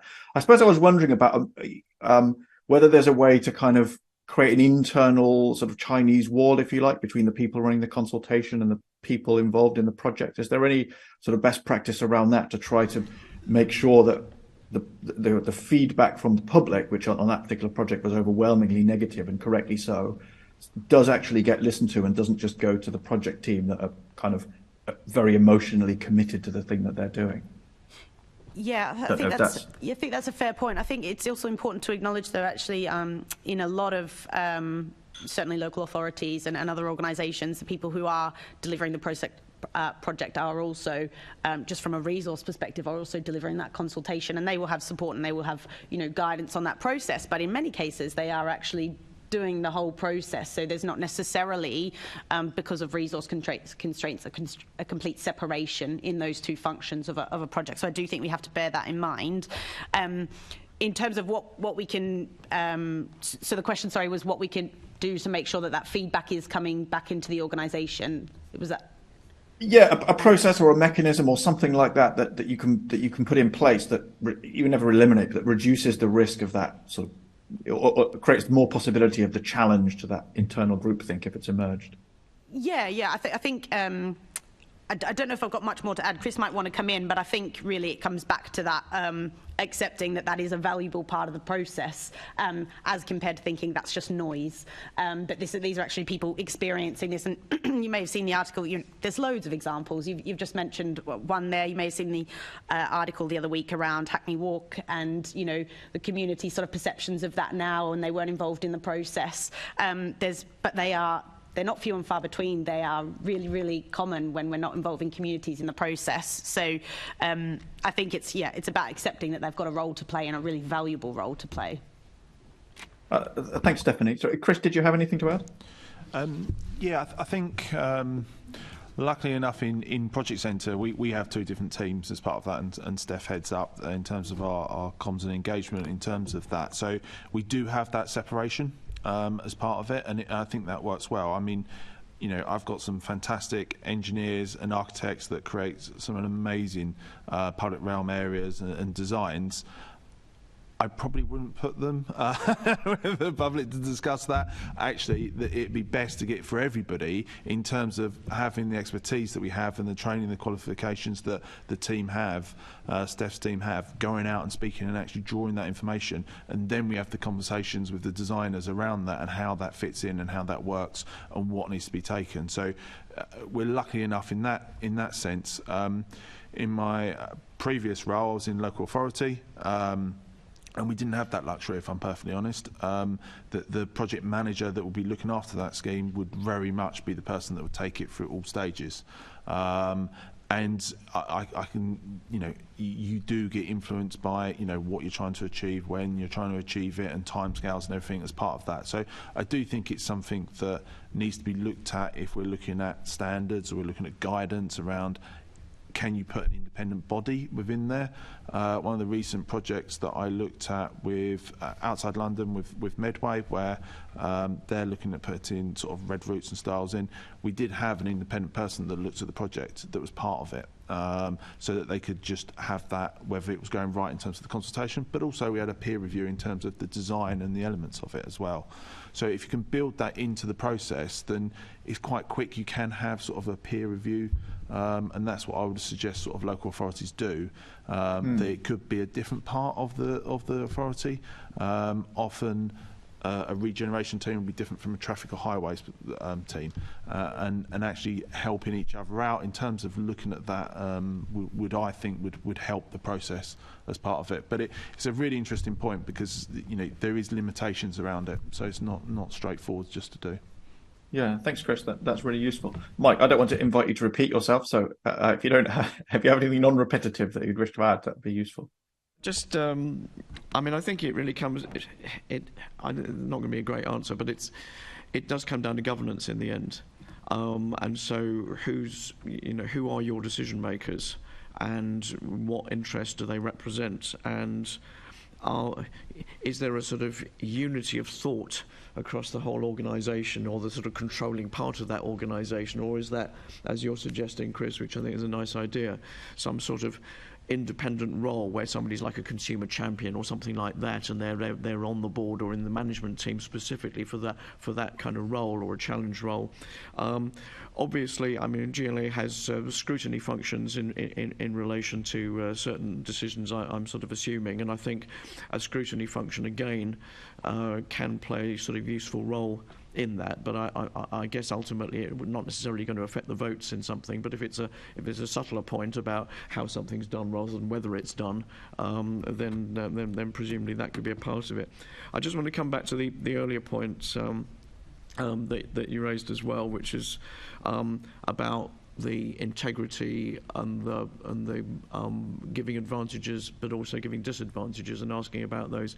We see far too often an emphasis on the benefits and the advantages of something, and maybe if you crawl through the impact assessment you'll find some disadvantages, but they're not always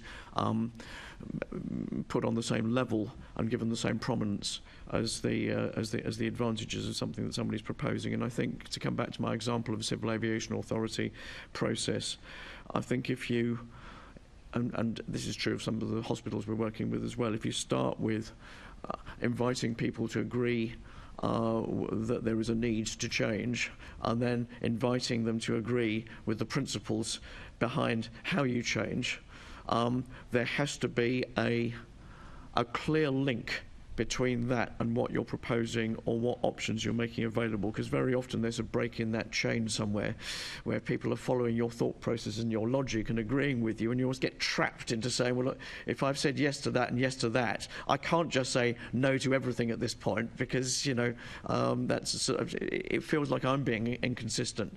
But actually I think you need to really think through whether the logic of what is being proposed is consistent all the way through, and that options process reflects that.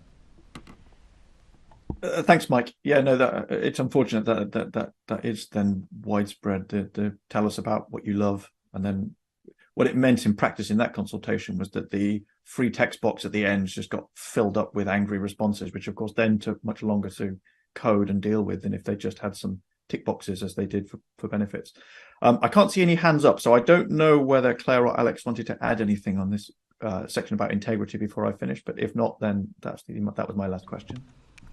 Thank you, Assembly Member Garrett, and I think they're okay. So we'll move on to Assembly Member Pigeon with some visibility questions. Yeah, thank you. I'm quite aware of time, and Alex, certainly you've already touched on. I wanted to focus on visibility. We're coming on to accessibility next, so please try not to comment on that. But clearly, if you're an organisation, a council or whatever, you can go out to consultation and you can do your legal notice in a local newspaper and you've ticked your box. But how should organisations make sure that everyone knows about even the existence of a consultation? Is there some best practice? And Alex, you've already touched on digitally excluded people. It's not just them knowing about it, but then being able to complete whatever kind of form, because even if you're not digitally excluded, some of the systems that councils are using are very difficult to use, even if you are quite au fait online. So just wondering about best practice there, what's the best practice in letting people know about these, and how do you particularly get underrepresented groups? I'm going to start with Clare, if you've got anything to add on it. Well, excuse me. I've already referenced what I've seen happening at Earl's Court, so I think there are some very good examples there. And I can't speak specifically for disability, but I would bet that that is being very, very well addressed. Particularly through. I know that there are programs for older people, and I'm almost certain that I have actually seen that. But it's very easy to find out. So I think the broader answer, without pointing to the specific there, is being present at all times. And being present at all times enables anyone in the community, the abled and the disabled, to be able to give their views and take part on their own schedule. And I think that is the key point. It's, you said about putting things in newspapers and putting things digitally in, those who are disabled in terms of digital access or digital know-how, would not be obviously have an opportunity to engage. But if you're there, there's a space all the time on emphasis on that person's schedule. So your schedule might be different to my schedule, to be different than his and to her schedules. That to me is the probably the overriding guiding principle, because the point is every community is different. We don't know. But it's that temporal aspect of and I mentioned it earlier in the previous discussion about trust. The temporal aspect is crucial, because if it's first of all, if it's on the time of the person offering the consultation, a lot of people will be missed, full stop, whether they're able or disabled. But secondly, it's that temporal aspect that builds the trust.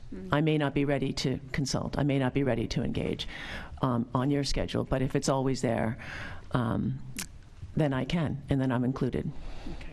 Okay, thank you. I think you keep mentioning Earl's Court. It sounds very much what Crossrail did, actually, at all their stations, which is probably an example we might want to look at for our next bit. Mike, do you want to come in and say, I don't want to talk about accessibility because my colleague's doing that next, but visibility, how do you make sure everyone knows? Stop me if I'm straying into the wrong territory. I've got plenty to say on this anyway. So, exhibitions or sort of public-facing sort of events that are out on the street, the difference between an exhibition which is in a church hall down some side street and something which is in the Waitrose car park is massive.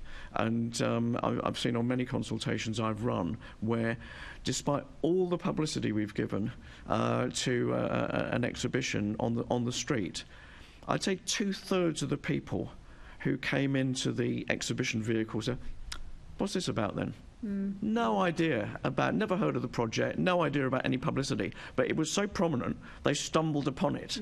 And it's really important that, try and publicise things as well as you possibly can, but be realistic about the fact that having that visibility on the street is really going to help you. I don't know whether this is if this is on accessibility, I'll defer it to the next question. But I've got some examples of things that we've done on consultations I've been involved in terms of reaching out to minority ethnic communities. Tell me about that now. Yeah. So the first one was West London Tram, which you may remember possibly. I do. I was at TfL at the time. I was running that consultation, and we managed to get a student placement from a young Sikh lad who was from Southall, and his parents still lived in Southall, and he arranged for translations of posters to go up, and he took them round to local shops and got them to put these posters in the Punjabi in the shop windows, and he was talking to everyone, just sort of walking around the area, and it was a massive effort, and we had 4 interpreters there when we ran the exhibition again on the street, and we engaged with over 900 people in one day which was far and away the largest number of people we've engaged in anywhere. And when you think of sort of leafy Ealing and the sort of more sort of middle class parts of the route of the West London tram, it was quite an achievement to reach that number of people. We had all the questionnaires translated into those languages so we could hand them out to people in that language. We were ready with people to understand the answers that came in those languages, which I think was a considerable step forward compared to the sort of the way in which it's often done, which is to sort of scribble a few sentences at the end of a long document in English and hope people magically manage to find them and do something with them. The other example was from Lambeth, where I was working on a neighbourhood enhancement project, and we actually worked with a local community organisation in Stockwell that had very good links with various different ethnic minority communities there, and they were doing things like we got a postcard, again translated into lots of different languages, to explain the project and then to give people a chance to write on the back of it and collect those up. And again, we got over 500 responses that way. And they were doing things like going into bars and hairdressers and places that you wouldn't necessarily think of going, because this is where people were. And just going and talking to them in their own language, explaining the project, leaving them something, even sometimes, you know, writing down what they said because of literacy issues or the fact that they'd probably forget, or, you know. So again, really, really successful. And that project actually, although it's not strictly related to visibility, but sort of finish off, it ended up with some of the people in the communities coming up with their own proposals, designing their own street improvements, and then we submitted a menu with costs attached, and for everyone to sort of have a, I'm sorry about it, vote on this. And then the outcome of that vote was put before councillors who made the decisions at the end of it. And I thought that from end to end, that was one of the best processes I've been involved in. Okay, thank you. Alex, you've already said a lot on this. Is there anything else you want to add? Just a brief point. I'll try and keep it short, but just first to emphasise how important comms is. There's no point having consultation if no one knows it's happening and they can't respond. But just emphasising the need to use a range of channels, what might reach one person, might reach another. So as you mentioned, there are obviously digitally disadvantaged, excluded people, so it can't just be online or through emails. You need to have things in person, but also the importance of reaching out to underrepresented groups. Mike's already given some good examples of this, but would just again emphasise, you know, are there other community groups that you can work with and they can, you know, reach people through their channels, again, to encourage people to respond or explain the consultation process to them. So it's not just who you can reach, but who you can work with to, again, amplify the consultation and encourage people to respond. Great. Coming on to Project Centre, can I just ask a slight variation? How do organisations maintain visibility of an ongoing consultation? For example, the Mayor has a victim voice survey, really important, launched last year, really hailed as a way for victims to feedback on the work of the Met, really important. It's only had a 0.01% take-up. There may well be very good reasons for that, but how do you keep that tool that you see as important visible and active with those communities? I think, one thing is, and this was quite a difference for me moving from Australia to the UK, is the richness of the community and voluntary sector here. And actually, those networks are already really well established with many local authorities and their community and voluntary sector, but I'm not sure whether they're maximised enough in the consultation processes. And what's starting to become quite a conversation now is around remuneration of that involvement with the community and voluntary sector in consultation processes, and where they are providing that expertise, are they being adequately remunerated for that? But I think there is definitely a conversation to be had around maximising those existing networks, those existing channels. You know, it's something like a third of people volunteer for a group or an organisation already. So there is really good access to people and to community there. And that's a really good way. They've already got that established trust. They're not engaging with unfamiliar channels. So I think that is something definitely. Network, yeah, lovely. Do you have anything to add, Chris? Just for me, and it's something that the team do really well at Project Centre. When we get a project, we do a lot of analysis on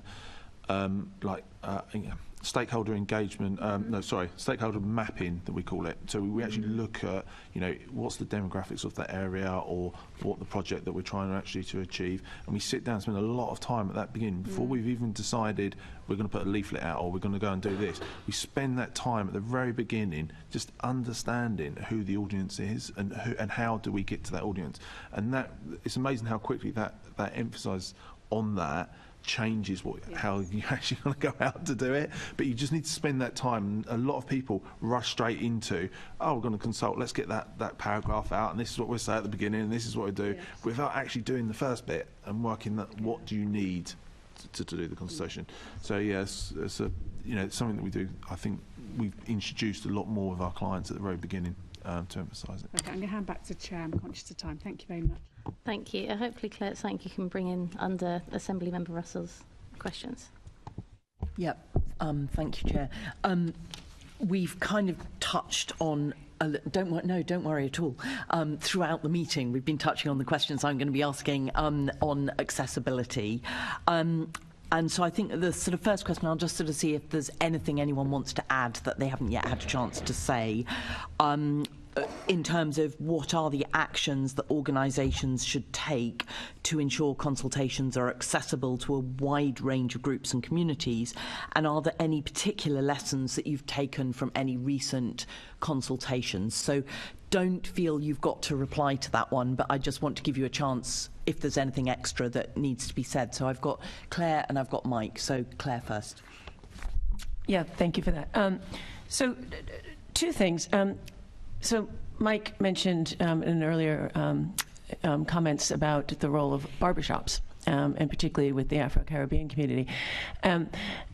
In my other life, I run a healthcare company, and mainly around men's health, and particularly around prostate cancer. And some of you in this room may or may not know, but black men bear twice the burden of contracting prostate cancer than white men do. We may not know it because we tend to see statistics that are the overall average, but actually Afro-Caribbean men have double the risk. And there's all kinds of statistics associated with how they cope with it and ultimately their mortality around it. The reason I'm mentioning this is that there's been some campaigns recently around accessing black men through barbershops, because that is a cultural hangout of theirs, and there's evidence building. If anybody's interested, there's a couple foundations. There's one man who's based in Hoxton who runs a foundation just going into barbershops to talk to men about their health, and particularly around prostate screening. So the barbershops have been an extremely effective medium for making information about men's health, and in this particular prostate cancer, very accessible. So I think that's something that I can point to and is worth looking at. But back to the sort of bigger projects planning world, accessibility. I was walking here this morning from Canning Town Tube Station, and actually, Caroline, I had a wonderful thought. I thought, for every crane I see, if we could add a public toilet, that would be. But no, more to the point, I passed, I think, a continual stream of hoardings. I'm sure you all know exactly what I'm talking about. And what struck me was two things. On the positive side, because I always like to start with the positive, what a wonderful opportunity to spread a message. I'm walking by these hoardings every day. What a wonderful opportunity to spread color and depth and texture and content in what's otherwise, a very changing world around me. When I see cranes around me and, bollards directing me and restricting my pedestrian access, then that in my brain signals change, which could signal fear, uncertainty, and doubt. But here are these hoardings that could mitigate a lot of that and actually bring in positive stimuli. But what did I see? I saw pictures of these, to be fair, highly aspirational residents of these future buildings. I'm not sure if they gelled with the local community. And, I wonder, why aren't they using these hoardings, which people pass every day? Back to my point about temporal things. If you see something every day, a message gets through. Why aren't these, squaring more with what the community aspires to? I mean, I think this has persisted across London, but I'm just commenting on what I saw this morning. And, again, once again, I'm going to cite Earl's Court, only because it's something I'm familiar with. There's huge hoardings there. It's an enormous site. But most of the hoardings are actually populated with content that's been generated by the community. And I think that generates a feeling of a community voice, community inclusion, community participation, as opposed to walking along the Silvertown Bridge and seeing a hoarding of what's clearly a very highly aspirational, very white, very middle-class couple. That may make me fearful. And, you know, back to the earlier conversation about trust, I think that these hoardings are an opportunity to build that as opposed to actually alienate people. Mm-hmm. So, kind of just as an opportunity, I mean, particularly, I suppose, for the mayor, because the mayor has all sorts of different things that are being consulted on, that actually the built environment, and whether it's sort of hoardings on the transport system or hoardings around development sites, the potential for making sure that that Londoners feel that the people that consult them are wanting to reach out Absolutely. and communicate, is sort of absolutely enormous. And being currently missed. I mean, and you know, again, I've seen some hoardings that are actually used as green walls. So, you know, even in the temporary status that they have on a building site are actually, you know, absorbing carbon and, you know, creating beauty. Some of the groups on the panel who are involved in actually running consultations, are you using things like temporary hoardings to reach out to people in particular areas? Have you got examples of that, Stephanie? Yeah, there are. I mean, I was passing some the other day around new housing sites in Islington, and very much their council-led messaging around, you know, what this building is and why it's coming, and it's got really quite clear, simple language on it, which I think is really important from an accessibility perspective. Mm-hmm. I was just going to say the other thing, just a small point to add, on top of all the good points Claire's made. I think there were some really, really good examples during the pandemic around working with community leaders and accessing community leaders to empower them to have those conversations and, you know, and respect that they are sometimes the best people to be having those conversations and reporting that back. And I think, you know, there was lots of use of WhatsApp networks and those sorts of things. So I think there was a lot of good learnings that came out of that in terms of accessing communities in ways that they are really comfortable already engaging, and using that intelligence to shape policies and projects and processes. Mm-hmm. Thank you. Mike, you were going to come in on the just a few points, really. I mean, site visits just sort of occurred to me, something which can work really well. It's often quite, depends on what you're consulting on, but it can be quite complicated trying to explain to people and use maps and whatever to sort of get them into the space of understanding the reality of what this place is and how it works and what you could do to it. And you can look at lots of models, but just take people along and having a sort of, let's have a chat about it, where it is. People come up with all kinds of ideas. Just on the, getting back to the sort of wider point about accessibility, I mean, language has already been mentioned. There's a lot of emphasis, quite rightly, on language, and Plain English campaign did fantastic work. We've talked about communicating things in other languages as well. But I'd like to put in a plea for explaining, well, trying to either avoiding or explaining complex concepts. I think, you know, it's not just about language. It's about, for example, I'm doing quite a lot of work with health bodies at the moment, and the whole process of sort of talking about the process of how people are treated through the system and health outcomes is so much more complicated to grapple with than, say, the travel impacts that you think you'll have as a result of a hospital moving or whatever. So pretty much everyone can get their heads around the concept of, well, I'm going there, now I'm going to have to go over there. What's the transport like? It's going to take longer, it's going to be more inconvenient. But when you're asking people to enter into your world and understand, you know, how the things that you're proposing to do will create an improvement in health outcomes, then you've got to work a bit harder. And the reality is that if you don't, then you're going to get far more comments about the thing that's easier for people to identify with and based on their experience and the things they have to think about a bit more. I would put in a plea for starting what you're explaining at the right point. And I think too often, too many assumptions are made about people's knowledge. And so people start reading the document and they quickly get lost and feel, oh, it's my fault, I don't understand, and they sort of give up. I know I commissioned some research when I was at TfL using about 8 different TfL consultation leaflets. And we discovered really that people will give you 5 seconds, basically. You've got 5 seconds before they throw it away, if they even look at it at all, if it comes through the door. So does it say where it is? Does it have a call for action? Does it say when you need a response by? And does it mention or show your local area? Mm-hmm. And if it does all of those things, you might get people to turn the page and read the first paragraph. But if it doesn't, then forget it. So people have limited time. We talk about the sort of 1% response rate. That's ambitious in some places. It depends on how wide your constituency is. I guess the other thing I'd say, and this is the most important point in a way, is relevance. I mean, there's absolutely no point in making things easy to understand or translating into a whole range of languages if you don't get across the point about why we think this should matter to you. Mm-hmm. And so many consultations are so lazy about that. So they don't really make a great attempt to demonstrate the impacts on different persons with protected characteristics. Got to read a separate document. The whole thing isn't oriented towards them and their knowledge and experience and interests. And so, again, wasting a lot of energy making things easy to read and translating them if they're not perceived to be relevant. Yeah. Yeah.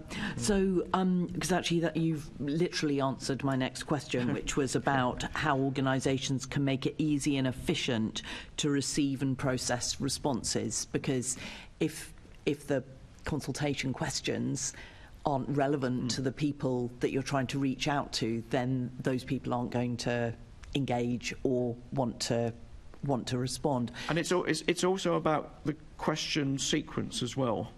Sometimes, I think one consultation, I forget which one it was now, but one consultation, it was one we were commissioned by the Department for Transport on. It might have been a high-speed 2 one. And it was that we persuaded them to start with the question that people would want to answer, because if you don't, they'll answer question 1 in that way anyway, and it will just mess up the way in which you actually have to process the data. So give people a chance to get off their chest what they want to say before you start taking them through your logical thought processes, and then yeah. And so, this is a question for all of you. What would be your sort of top tips for making sure that supporting materials and presentations are accessible and are going to reach that sort of those granular audiences that you want to reach? And I suppose that even includes things like don't hold all your meetings in the evening, because for some people that's completely inaccessible. So top tips from everyone. I'm going to start at this end. Claire. Well, as you all know, I mean, using civic societies exist for a reason, and all across London we have civic societies. We actually have the London Society, and shout out to the London Society, of which I'm a trustee, is genuinely interested in bringing information and translating and creating clarity to all Londoners. So, you know, on both sides, both for residents and locals to engage with civic societies, and for those seeking access to those, civic societies are a wonderful vehicle for doing that. So that would be, I mean, I can list more, but I think that would be my top tip. Thank you. Mike. Unusually, I haven't got much to add to that. I think that's a really good answer, and I think the example that I gave of Lambeth, where we worked through a community organisation in Stockwell, proved that if you talk to people who have good intelligence on the ground about who's who and good ways of reaching them, then it's far better than trying to do it yourselves. And do you think there's any, I mean, because very often the people that will engage, I mean, I totally agree, civic societies are incredibly useful and good ways of getting into communities, but sometimes they will be a group of people who feel confident enough to engage with the civic society. So is there a piece about getting wider than that? Yeah, so when I was at the National Consumer Council, we did a piece of work in, it's about 25 years ago now, but we in Leicester, and we had meetings with Muslim women, for example. And then when we had a joint meeting, we discovered that, well, it's not really very surprising, the women weren't saying anything because the men were there and there were certain expectations about, but they were, we then sent round a facilitator to talk to them individually. And sort of whisper in their ear and sort of have a little conversation and make notes, and that worked. So it's about understanding which different, I mean, you can get the right people in the room and still not hear from them. Actually, one of the best meetings I ever had was with 2 people. Because actually they were the 2 people who probably wouldn't have said anything in a larger meeting, and we ended up speaking to them for about an hour and learning so much. It's often avoiding the written word is a good place to start. Yeah, I think we've done, sometimes I think in Manchester we did a video box where people could come and record their messages in the sort of vehicle, and it wasn't used by an enormous number of people, but it obviously attracted a certain sort of catchment of sort of younger people in particular, and it gave us some probably richer data than we would have got if we had tried to communicate with those people in a different way. Yep, thank you. Alex. Yep, thank you. So completely agree with Mike's earlier point around making sure that the information provided is just in plain English. You shouldn't need to be a subject expert to be able to respond to a consultation. Don't sort of presuppose knowledge, but I think both the way the information is written, but also the way it's provided. So providing alternative formats where you can. So for example, Braille, British Sign Language videos, large print, all those sort of different ways. So again, no one is kind of excluded from participating if they want to. And I think that also extends to responding. So often the easiest way to respond to a consultation for some is just, filling an online form or send an email, but not everyone has access to that. So, is there a phone option? Is there an in-person option? Is there a post option? And also, if you do have those options, particularly post and phone, is it free? Does it have a cost? Because, again, that can create a barrier to people responding. I think those are probably the main tips, and I guess also that also extends to the conversations during the consultation. Can you provide a BSL interpreter, for example, during your Q&A session, so again people can fully engage in the process? Fantastic, thank you. Stephanie. Yeah, just quickly to add, I think sometimes there's a danger of looking at consultations as this really linear, public, formal process, and actually if we start thinking about, well, where does everything else play its role, because some people are never going to engage in that process, and that is an exclusive process to them. So we've just been working on a piece with Lewisham on Deptford High Street, and actually the response rate is really high, and that's because we're having a conversation about what do you want from the future of the High Street. And some of the things I mentioned before, partnering with Lewisham MenCap and their network, paying for them for their time, doing a walk of the High Street with them, the same with a campaign group you might know of, Our Streets Now, with 15 local women and girls doing a walk of the High Street. Why does this feel unsafe to you? Why is this unsafe to you? And, those people are not going to submit a consultation response, but that content absolutely must be part of what develops your project. So I think, again, coming back to language and what do we mean by consultation, and that being quite that's an ongoing piece of work, not just one single formal process. Thank you. And finally, Chris. And I suppose just to add, I think for me it is about activating sort of places. It would be my top tip, because that really does, if you can get in and do something a little bit different. Again, Lewisham Market, we did some stuff where actually to engage with the market, we actually changed the look a little bit of it, and we just had a 3D image that was on the floor, painted on the floor. The amount of people that would stop and talk to you and understand it. Project wasn't necessarily about that, but it captured that imagination, and it captured people coming in and talking to you and giving you that time to do it. And I think we don't have it 100% right all the time in terms of it, but we do try to reach out to lots of different organisations. I know Steph just mentioned a couple, but we do get our designers working with people like Making Space for Girls recently. So they came in and just spoke to all our designers about some of the things that they understand and stuff like that. Now, once then they're designing something, they've got that in their mind, then you can go and have them discussions with people. So things like that, then that learning process for designers, not just the people that are doing the consultation, I think is really important. Thank you. Oh, Claire, yes. That just reminded me, and I'm looking at Emma because I think you were involved, was it last year, in the Mayor's project around getting young school kids to have an architectural competition or a design competition? know of it. I can't claim I Yeah, okay, but I mean, so the big headline here is schools. We haven't talked about schools, and also if I'm guilty of this myself, even with my civic society comment, because that presumes older people, and also, as you said, probably more, maybe not so much more educated, but certainly more committed, and et cetera, that which excludes a certain number of people. But we haven't focused on young people, and I think schools are a tremendous resource for consultation and for getting, even for sharing information through online mediums that older people don't have access to or don't want to have access to. So absolutely using schools for this. Thank you very much. Oh, yep. It's really important when you're trying to consult younger people that you are clear about the age groups that you're talking about, and they often don't mix particularly, so you need to go to like sort of 16 and 17-year-olds and sort of 13 and 14-year-olds and younger children, and you have to, if you're doing focus groups, you need them to be sort of organised in different ways depending on the age group, and you need to take some good advice on that, I think. Brilliant. Thank you, all of you, very much. Lots of really good ideas there. Thanks, Chair. Assembly Member Pigeon, did you still want to? Okay, just and on the subject of time, just for guests, if you could be succinct and just wait for the Assembly Member to perhaps call you in, and if you get to the end of the section and there's something really pressing you need to say, then please say it, but otherwise just try and see if somebody else might say it first. Assembly Member Rogers. Thank you, Chair. Now, I've got some questions around transparency, which is something that a lot of you have mentioned in your answers so far. So I think if there's anything new to add, then that'd be fantastic. But starting perhaps with Mike, because I think you said earlier that transparency is in the charter of your organisation. What would your expectations be in terms of transparency for a consultation?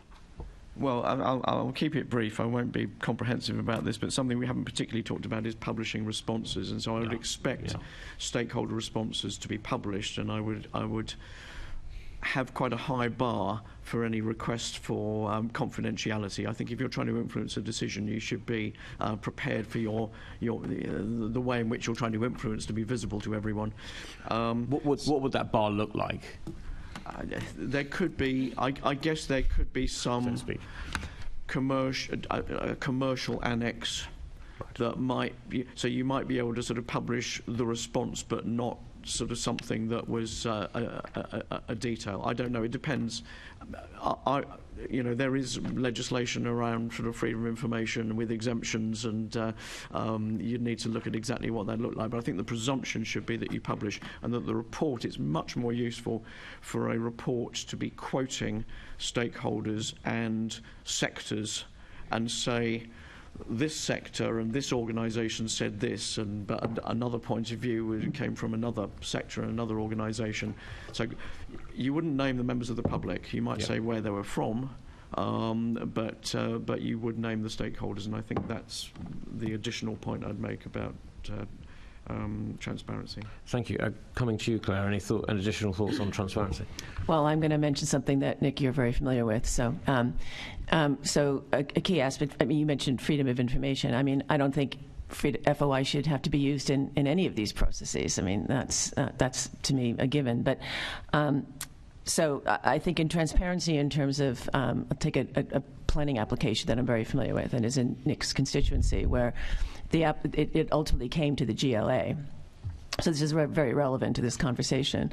And it turns out this knowledge was only sought through an FOI request, that actually the mayor's planning team had met with the applicant for said application over 20 times during a 6-month period, when people in the community, myself included, as part of a community group, did not get access to this applicant. We refused discussion or conversation or engagement. So there was a clear asymmetry there. And we only found this out because of an FOI request. So that was, to me, a real breach of transparency, and I would really not like to see that happen to anybody again.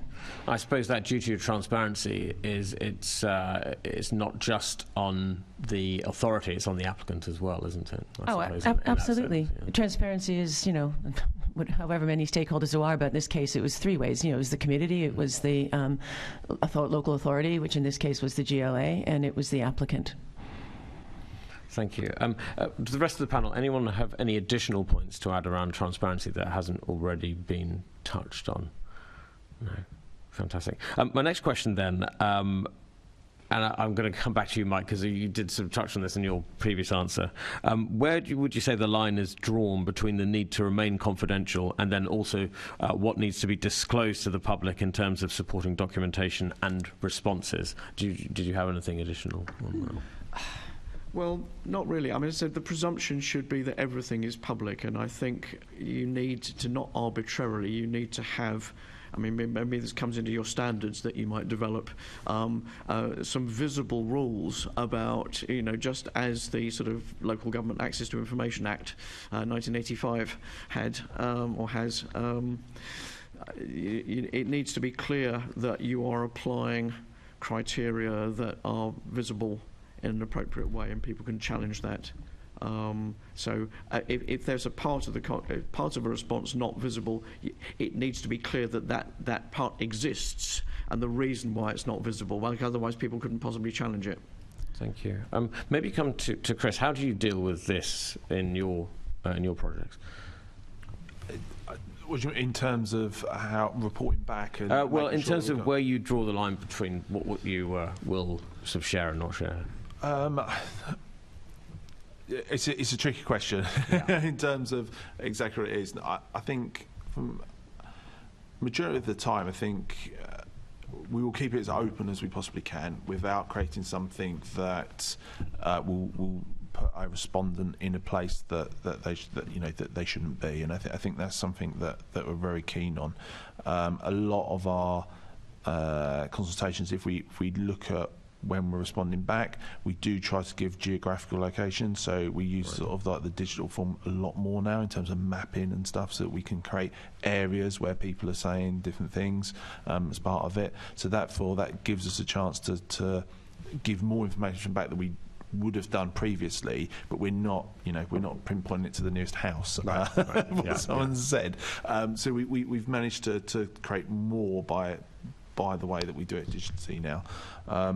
But yeah, I think that is the standard, is around that, you know, we want people to feel like they can respond to the consultation without anything coming back onto them is a big key one for me. Okay, thank you. Anyone else on the panel want to feed in on this one? No. Back to you, Chair. Thank you. And over to Assembly Member Baker. Thanks, Chair. My questions are under the heading of disclosure and disclosure obligations. Again, we're all saying it. You have covered a number of these subjects, so a number of these issues. So don't feel that you need to restate. So the first question is about how organisations who are consulting ensure that they disclose all relevant information that will influence how the consultees respond. I think we've covered that fairly comprehensively, to be honest, so I've got a couple of sort of specific follow-ups, if that's okay. There's nothing else you want to add? Yeah, which is about and we have touched upon this, but I think it's really, really important, about how an organisation, when they're consulting, makes clear what is already decided and what is not decided, and effectively where consultees can't affect decisions. And I suppose how you do that sensitively but honestly. I think we have touched upon it, but I think it's really important. Is there anything else anyone would like to add on that? Mike? Just to say that it's part of the process that we use at the Institute when we're quality assuring a consultation. So the first intervention we make is to agree with the scope, and that needs to be clear. The governance needs to be clear, but we ask our clients to produce a mandate to a set template which says what's being decided and who's deciding it and what they're going to do with it.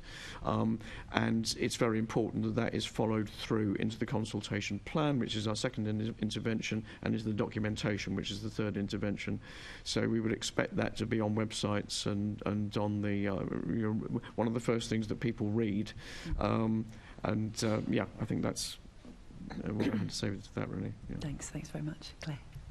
I would just add that that's a really good example of what could be standardized when we talked earlier about standards, planning or consultation standards, that disclosing that information should be something that is known to everybody, all parties. Yeah. Thanks. Anyone else want to come in? No. Are there any considerations about how that is communicated to people? Not just what needs to be communicated, but I think Claire, you made reference to making sure that people feel engaged when they actually start a consultation, because of course leading up front with, by the way, these are the things you can't influence, while it's honest, doesn't necessarily then lead engagement. Is there any sort of thoughts about how that can be managed, Mike? I mean, I think one of the things because you need to get your message across in 5 seconds about what this is about, otherwise people won't read it. But if you manage to do that, I think one of the starting points of writing up a sort of a consultation document is the story so far, because a lot of these projects we work on have quite a long sort of life and go through various stages, and there might have been a consultation earlier on or some engagement about the principles or what needs to be done. And so it's about sort of positioning this particular consultation in terms of what's already happened and what's going to happen in the future. And one of the things that we need to do better, I think, is explain the next steps. And there's some work that we're doing at the moment with the health service about sort of understanding that a decision made at the end of this process, it will be about 7 or 8 years until the services that we're talking about here have changed, and all kinds of other decisions will need to be made in the meantime, and work will need to be done to improve public transport links to any new hospital that is built, and there needs to be engagement on that.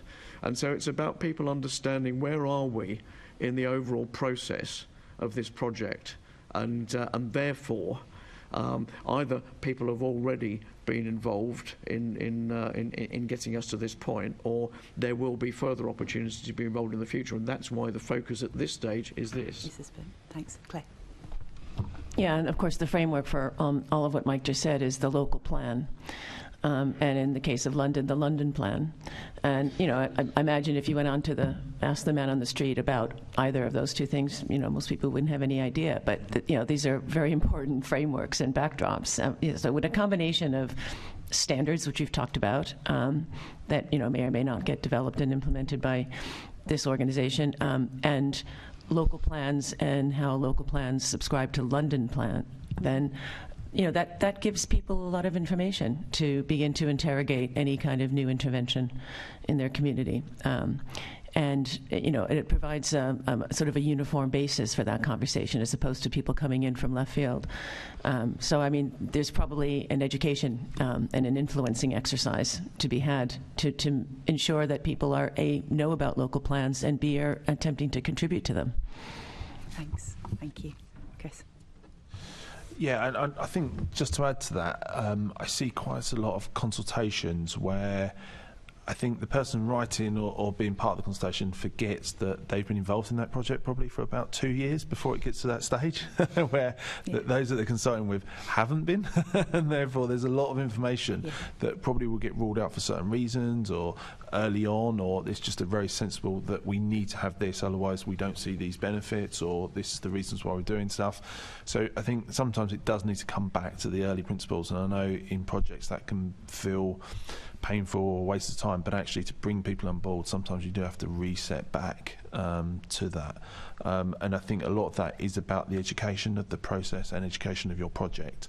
So yeah, that's one of the key themes I think when you do this, is how do we educate people to bring us up to where we are with the project to then have the conversation. Yeah, no, that makes sense. Thank you. Thanks. So, second specific point about this is it's about actually bodies contributing to contributing to a consultation, representative bodies. Is it an issue that if representative bodies sometimes have minority views in their responses that they don't necessarily express when they respond to a consultation? Does that make sense? So say a large organisation that has other members or membership organisation, and actually a smaller proportion feel very, very strongly, but that doesn't come out in a final response. Is that a problem? Does that affect it, and how should we deal with that, Mike? I mean, a lot of consultations, if I've understood you correctly, you'll get formal responses on headed paper from the chief exec of the organisation. And they may have been agreed by our elected board or whatever, but you'll also potentially get individual members of staff responding in their capacity as individual members of staff. You also get trade unions responding. So it's unless it's specifically excluded, there is usually an opportunity for people who don't agree with the formal response of their organisation to respond in a different capacity and make the points they want to make. I think we need to be very careful when we're running consultations that we are clear that what we're looking at is the formal response of the organisation. We quite often get responses from people on surveys who sort of fill out the name of their organisation, and they're, basically they're just somebody that works there. Yeah. And you need to be very rigorous about this, and it is a potential area for sort of legal challenge as well. Yeah. I suppose there is an issue, though, that the internal processes of other organisations are sort of out of the scope of the people who are actually doing the consultation, isn't it? And how can you really tell how rigorous any organisation's processes are? I mean, you can ask, as and sometimes happens on questionnaires, please explain how many members you've got, or and what processes you use in order to inform. You can ask that. Yeah. Whether you can sort of police the responses, I'm not so sure, but you can at least nudge them in a certain direction. Yeah. Yeah, no, understood. Has anyone got anything to contribute to that? No, thank you. So, and leading on from that a little, actually, well, in my head anyway, obviously in consultations you get a lot of headed note paper responses, which are very detailed and very thought through, and then you get a lot of public responses, some of whom are also very, very thought through, some of whom are, much more sort of, look, yes, I do, I don't want this. So how is that, what's the best way to balance that when you're doing a consultation? How can you do that? Because I've certainly seen consultations which seem that they really want the policy people to respond and don't necessarily want all the people to respond, So what's a good way of balancing those, do you think? And how can then that balance be communicated back to people who've contributed? We'll go that way. So, yeah, go, Chris. So I suppose for me, it's a danger when we start looking at this that we go back into that referendum style of thinking about stuff. But it really is that content of what they're actually asking for within them responses, and just going back to thinking, how does this impact on the scheme policy that we're looking at, and what are they trying to say to us, whether they're in favour, whether they're against, but what is the bits that they're saying that this doesn't work, and how can we change, and how can we do that? And that's the thing that, whether it has come from a petition, whether it's come from a letter headed, or whether it's come from people, it is that bit. What is it that people are concerned about or worried about or want to go forward, and how can we change that in order to fit into the people that have these concerns? So I think as a start, I'm sure there'll be other answers as you go along, but for me it is about that content, whoever it's come from. How do we use that to make the scheme better? It does also depend on, unfortunately, on the quality of the consultation. Because you don't necessarily, sometimes if you don't ask the right questions, then you will just get yes or no answers, and then you're just like, oh, what do I do? But no, I take your point. It's Stephanie. I'll just quickly add proportionality and understanding impact. I think, that's why equality impact assessments are a really important tool. Who is actually impacted by this policy or project? And are we giving good enough consideration to that impact? And I guess a really tangible example is sometimes in consultations people talk about consultation areas, but actually anybody can contribute to that consultation. There's no, but actually sometimes that consultation area is a consultation area because that is an impact area, and we need to be really considerate of the impact to the people in that area, as compared to necessarily, people who are looking at policy-wide interventions at a regional level, because there might be a financial impact, or there might be a change that's required just of those people. So I think proportionality and impact are really, really important when we think about consultations. and you know, speaking to some colleagues in Oxfordshire who have, you know, they've had a really difficult time in consultation over the last couple of months. They had huge numbers of people reporting from Texas. So we do have to, you know, be thinking about we may have had some issues with that recently. Proportionality and impact areas, I think, is really important. Do you think that I don't know whether we do? I can't think that we actually do this, but sort of more explicitly link the equality impact assessment with how we weight some of the consultation responses. Maybe we do that. I apologise, but you know, I'm wondering whether that is something that we should do. Yeah, it's a good question, and I think we've been challenged to explore some of these things on behalf of clients. But I think one thing just to note about the equality impact assessment is that actually your consultation and your engagement is part of the evidence base that informs your impact assessment. Yes. So it is when you look at well, what's the evidence? Actually, the evidence is I've engaged with this section of the community and this is what they're saying. So it is a bit of a virtuous circle in many cases. Thanks. Alex, did you have anything? Mike? Well, I mean, the first principle is in analysis and reporting is it's really important to keep the responses from individual members of the public and stakeholder organisations and elected representatives separate. There is no sum or weighting you can come up with that gives you the right answer. But you need to know if a point of view has been expressed by somebody who's been elected by 30,000 people or an organisation which has 100,000 members. They are not the same as an individual saying this is what I think. So long as you've got that transparency, then you've got a basis for understanding the response and deciding what to do about it. Very good point, both making about the amount of impact that something has on someone. I think so when it comes from the honest and fair reporting into the consideration, then I think there are certainly those issues, and you could give more weight. It's really about how it's the quality of an argument as well. I mean, and how well it's evidenced, rather than it just being somebody's view. We always pretty much insist at the Institute on a draft equality impact assessment being part of the documentation when a consultation is launched, and asking a question about it, which gives the opportunity for people to actually see what you think the impact is at the moment, and for that to change as a result of their response. I think it's. I think the main point is keep it transparent, and then make judgments and explain your judgments about why you're doing things for certain people and not for others because of the impact on them or the quality of their argument. Thanks very much. Claire, did you have anything to add?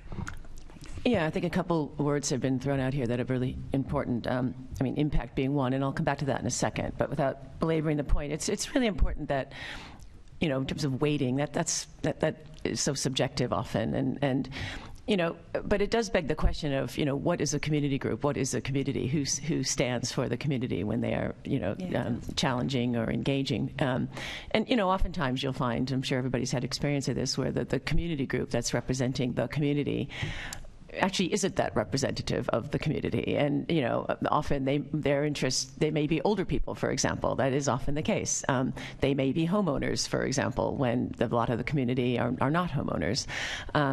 So it's important to know when a community group self-defines thus, you know, how they define the community. It's a really, really important point, which leads to the concept of impact. And, you know, something I keep going back to, this idea of the low-hanging fruit. You know, what is the biggest area of impact? And that's why I think, you know, in a lot of big built environment projects, health is something that is really overlooked, and or tends to focus on simply, you know, how is this going to affect primary care services or something, when actually it's much more intrinsic than that. And if you really want to get people at the grassroots level, for example, who may not have representation in the community groups that are coming forward, pretty much everybody cares about their health. And, you know, if you can find a way to get people to talk about that, you'll pull out information that, you know, may not come forth through any kind of organized group, or indeed the NHS. Thanks very much. Oh, Alex. Sorry, just prompted a few thoughts. but I generally agree with what's been said. I guess also looking at sort of the stakeholder responses versus public responses, I think they both have a lot of value, but it can sometimes bring different values and different insights. So it's not mutually exclusive. There will be crossover, but stakeholders maybe can provide more technical expertise and some of those sides. Some of the public will be able to offer that, but they'll also be able to show sort of the human impact and kind of what effect it might have on the ground. So I think it's important to look at both, and also it does take time and effort to respond to consultation, so they should all be looked at and respected. People put in the effort, so that's kind of I think what's deserved. I think also just bringing in to that the importance of the wider disclosure, making sure people have all of the relevant information is again mutually beneficial to make sure that people can respond fully, they know what they're responding to, but also so they can make sure that their response is useful. I think the people consulting will get better quality of information if they provide, for example, the equality impact assessments, they provide everything in different formats and information. So again, I think it's bringing that all together, and again it's also not wasting people's time if they're responding to what is the right thing, basically. Yeah, no, absolutely. Thanks very much. And my final question is about any regulations that are governing consultations that organisations have to carry out. How important is it that any regulations are explained to people who might be responding to consultations? And if it is important, how is best to do that? Does anyone have any views? So do you mean, is this sort of similar to the question around standards of best practice, or is it? Not best practice, no. So more, I suppose, statutory consultations, because obviously that will affect sometimes how the consultation is done, when it's done, and all things like that. So yes, when consultations are actually required rather than when it's a good idea. And I think part of the challenge is that some of those statutory processes result in some of the mistrust in consultation processes. Yes. Because you have a look at some of the legislation, and it will say 21 days in a gazette. It's so prescriptive, and it's so detached from so many of the things that we've been talking about this morning around civic societies and networks and memberships and actually engaging people in solutions. So it has a role to play, but even when you look at, and we do lots in traffic, even when you look at traffic, it talks about statutory consultees. Yes. And that is an important function that needs to be undertaken with emergency services and those sorts of organisations. But it's, completely absent of, well, have you spoken to the local community and what's their thoughts? So, there is clearly a role for statutory processes.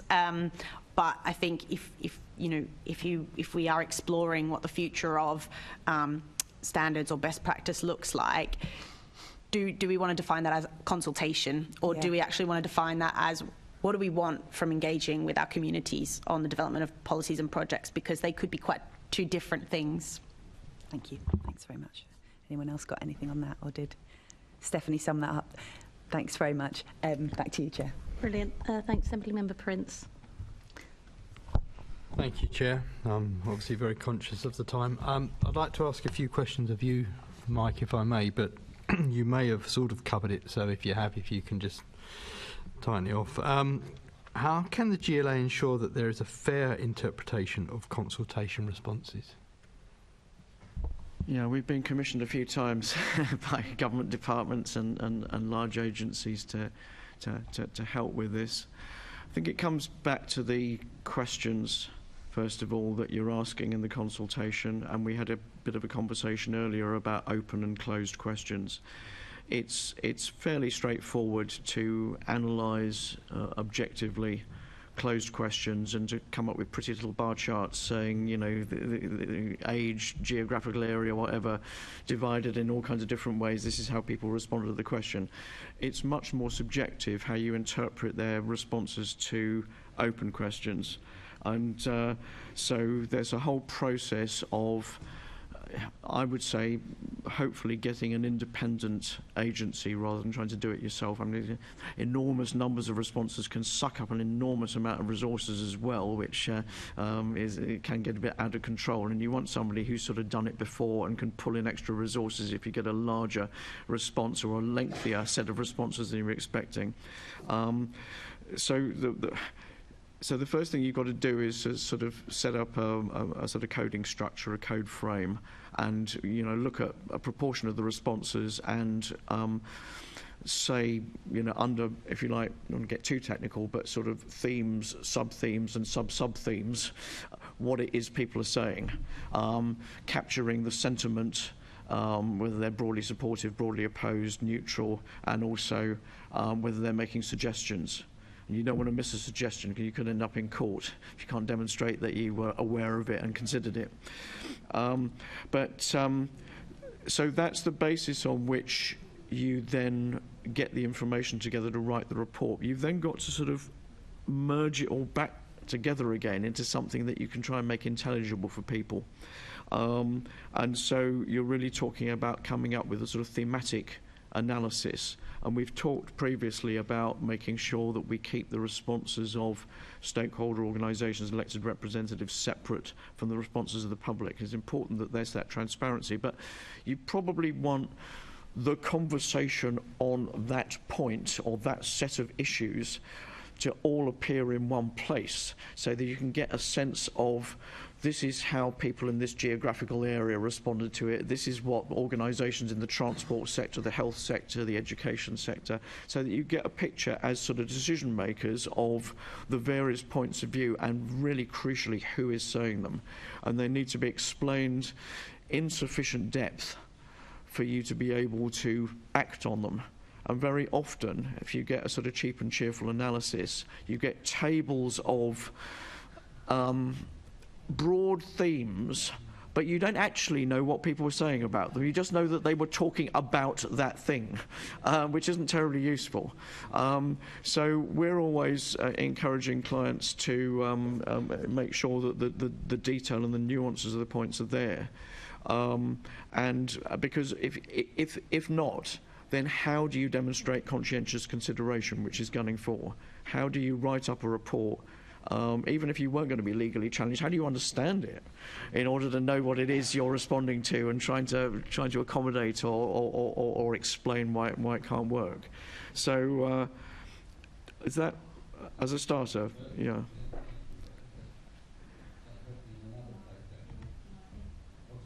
Sorry, that's perfect. Thank you. That will help me in another place, funnily enough. Especially the weight given to the opinions of the public versus elected representatives. Yeah. That's very interesting and I think a very valid point. So this one is about transparency. I know we've touched on that, but this is about methodologies and how we can be, how transparent should the organisation be on methodology? Methodology in relation to analysis of responses, or methodology in relation to developing the proposal?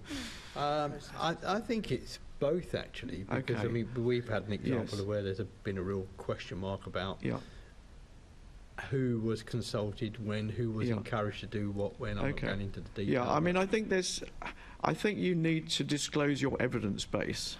You need to disclose your principles, your criteria, what you're trying to do, what tests you've been applying to different sort of options, and then give people you see a lot of these charts with sort of red, amber, green ratings, which again are completely subjective in my experience. Whenever I've dug under the surface, and it's like when people just can't explain to me why that one was red and that one was amber. So it's a starting point for understanding and for a conversation. But you need to be able to defend and explain what you're doing, and it needs to have, as I said, a good evidence base and a good rationale. And then in terms of the methodology for the analysis, I mean, all good reports will explain, we'll actually publish the code frame, and they will explain the way in which they've approached the analysis. And one thing we haven't quite specifically said is there will be different channels of response. And so you have to make a decision and explain your decision about whether you are going to accept responses, whether you're going to summarise what people are saying on social media during the consultation, whether you are going to have a summary of stakeholder meetings and exhibition type events and drop-ins. How, to what extent you're capturing that data and reporting it, or whether you are simply saying to people in these events, which is legitimate, I suppose, if you want to be part of this, if you want us to consider your view, rather than us trying to interpret it on your behalf, we need you to complete a questionnaire or go through one of the formal channels. So they're both valid approaches, but it needs to be clear what you're doing. Okay, that's very helpful, thank you. And then finally, is there any guidance? Does your institute give guidance on what methodologies can be used or should be used? I think the best answer to that is that we give guidance to our clients when we're involved in the detail of their project. But again, I'll take it back, because there may be colleagues who can explain where things are particularly written down. But I can't bring to mind at the moment specifically what that guidance would be, and it would need to be nuanced for each situation. If not, maybe there should be. Maybe it's something you should think about. Yeah. Well, if somebody's got an old copy of the TfL consultation toolkit, it probably deals with most of it. Yeah, Claire. Yeah. Actually, there have been some community groups that have put out guidance, and some of you might be familiar with an organization called Just Space. Now, Just Space have put a lot of effort and a lot of resource into, for example, on the London plan. They've had their own sort of critique of that and their own constructive contribution to it, and have certainly put forward at various times multiple levels of guidance on what consultation should look like. So I encourage you to seek them out. Helpful, thank you. Come in. I was just going to add a different perspective. As I said, I worked as community engagement practitioner in Australia on major transport projects and major projects, and actually Australia adopted a framework for community engagement, and that was audited by the Auditor General's Office. And I remember early in my career just thinking, if the Auditor General ever sees this community engagement plan, is it going to pass the test? And because there was a real,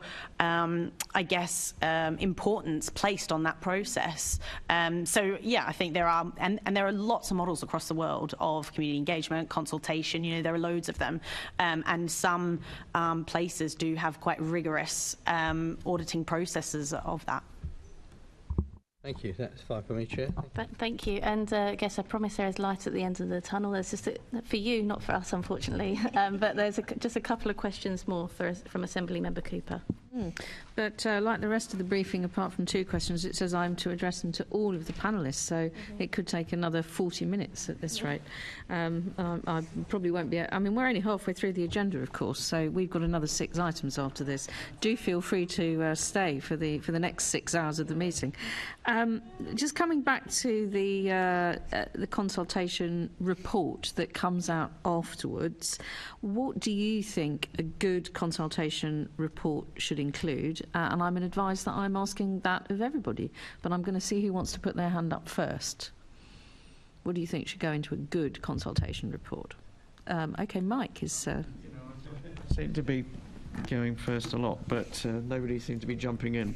I think there's sort of 2 reports, really, frankly. There's the report, there's the findings, the summary of the findings, and what did people say. And we've talked quite a bit about that already. I can say more, but I think maybe we've said enough about that. And then there's the report of, as sometimes characterised by you said we did. It's very important when you're taking your decision to take it on the basis of, as I said, gunning for conscientious consideration. So you need to be really clear that you have considered all of the suggestions that have been made, all of the key arguments that have been made. You don't need to respond personally to every single person who sent in a response. That is never going to happen. Really? So the people who wrote to me from the Orkney Islands and the Scilly Islands concerning matters in London relating to the use of London's road, for example, over the ULEZ issue, who possibly have never driven in London, do you think I need to personally respond to all of them? I'll give you a free pass on that one. Okay. Okay. So I mean, how far outside of London do you think I would need to respond to people who contacted me? People who've never driven in London, obviously. I think you need to make your own decisions about how to respond to constituents and people beyond your sort of constituency. I think the point is from the organisation as a whole, as opposed to individual members on the authority, it's important that you demonstrate collectively that you have considered the main arguments, and I guess you need to be quite careful with some that have come through stakeholders. I mean, frankly, you know, if something comes from a stakeholder that has already announced their intention to challenge you in the courts, or you know from past experience might do that, or might kick up a fuss sort of politically, then you form your own judgment about whether you make an extra effort to tailor what you say in the consideration report to that. So 5,000 emails that mention fair fuel campaigning, I might be able to treat those as the same. You're making a special effort to get the consultation response back to them is possibly not as important? No, I think it's an interesting point about campaigns, because I think the way, when we've talked to agencies who do a lot of this, we've talked about distinguishing, acknowledging both and treating them as sort of equally important, but there'll be campaigns where people have either sent in postcards or used stock text, and it's a bit like a petition. Yeah, I've never seen one of those, obviously. stock text, what's that?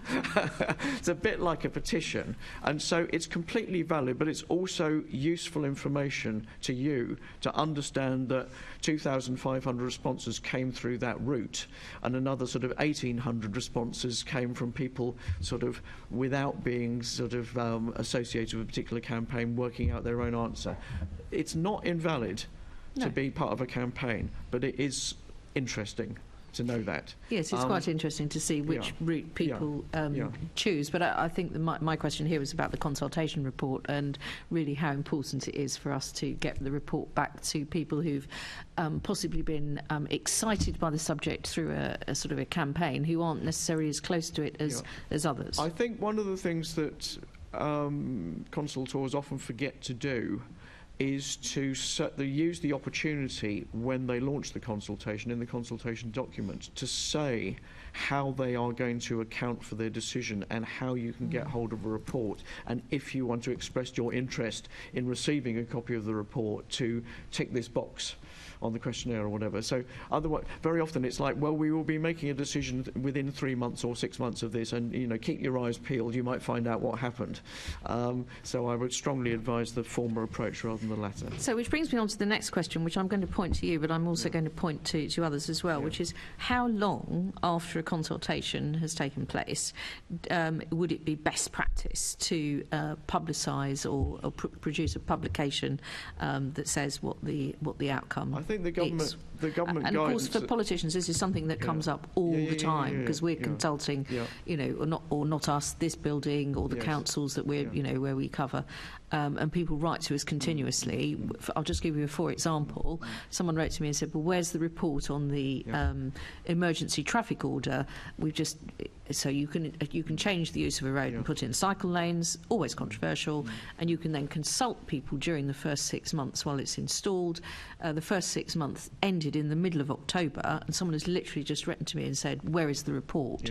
Now, I would probably consider that to be a bit soon, because the council officers who would be writing that report might have a few other things to do, but the person concerned is writing quite strenuously, shall I say, to me, saying, well, where is that report? Is that report late, would you say? Or it depends on the project. I mean, I think that it's always good practice to say in the consultation materials, this is what you can expect to happen after the consultation is closed, and very often that will include a timetable for when a decision will be made. But there may be multiple decisions and different stages of the project, and so next steps is also a matter of explaining to people what other things are going to happen. As I gave the example of the hospitals, where this new hospital won't be built for 8 years, and so they're consulting on a change. There was a wonderful example in Manchester where in 2008, when we said that the congestion charge, if it came in, would come in August 2013, and somebody had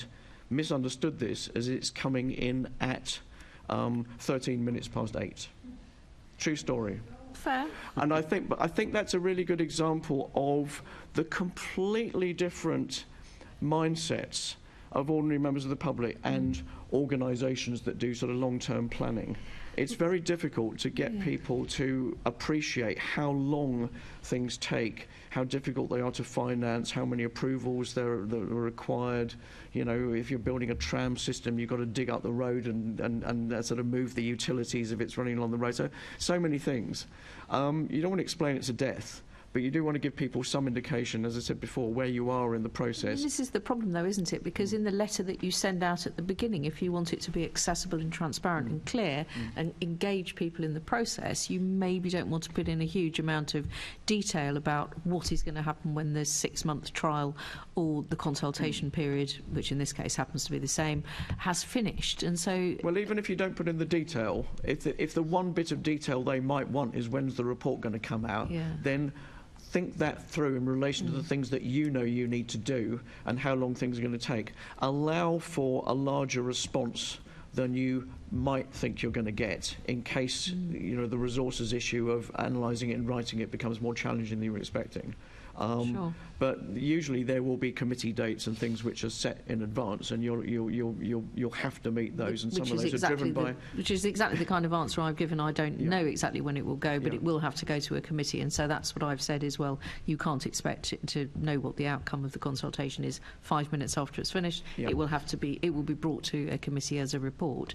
I don't know which one yet, but I'll try and find out for you. I think people are maybe somewhat anxious that they might miss something. Yes. So I think if they're reassured that when you know, they'll know, then you know that will take some of the heat out of the situation potentially.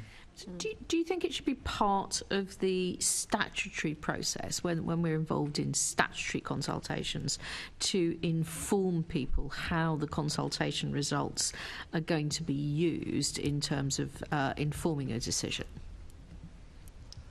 What are you saying, that if laws are made, there should be a section in the law that says that, or? Well, a sort of a statutory process, for example, let's say planning, where you absolutely have to consult people over certain changes.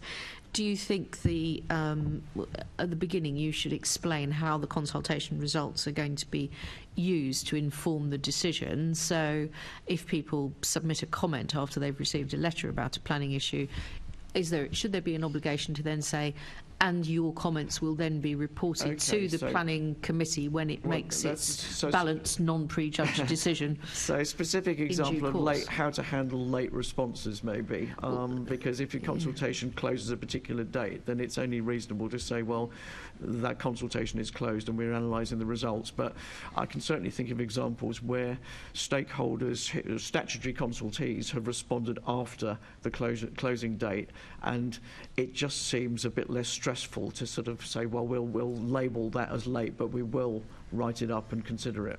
I'm feeling particularly scarred by this at the moment because I sit on the Wandsworth Planning Applications Committee, and you may have heard in the news that Wimbledon Tennis, the All England Lawn Tennis Club, to give them their full title, has just come up with some plans to build an 8,000-seater stadium in the middle of a local park, which, funnily enough, caused an awful lot of people to write to me. I just last night at about 11:30 started looking at the people who'd written to me on Tuesday itself, which was the day of the meeting, when I was busy all day and had no chance to look at their further contributions, and have now made that clear to them that they had written to me too late to influence. And in fact, I couldn't vote because I had to recuse myself because I'd already commented on the matter in advance. So I think it's difficult, isn't it? Because then people, I mean, obviously they wrote to all the other members of the committee as well, but I think it's difficult when people carry on writing until 7:25 for a meeting that's starting at 7:30. Should we explain to people that we're unlikely I should share it amongst the others? Encourage my just add something quickly. The amount of times that I have heard, you know, I guess project managers, you know, policy managers say, let's not say anything because we don't want to raise expectations, which is sort of the most unhelpful thing we could do, because we should be setting expectations at the earliest possible time, even actually well before a consultation is planned, so that people have a lot of time to engage throughout that process. And again, not seeing it as just this thing that happens that is the single formal channel, but actually a continuous, potentially iterative process. But if we set that out in the consultation report, well, that's too late for us to set that out. We need to set that out at the very, very beginning of a project, you know, sometimes even before funding has been allocated, before the pen is on paper on any designs.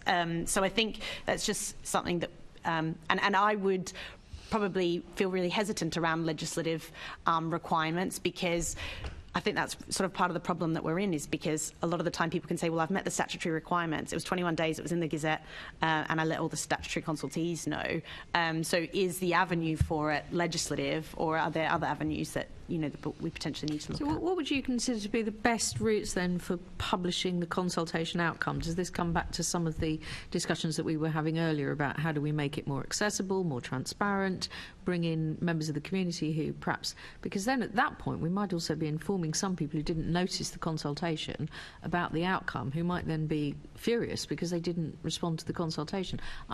You know, how do we get round that second point, but also where should we publicise? Yeah, I think you need to tackle that first point, obviously, around what efforts were made.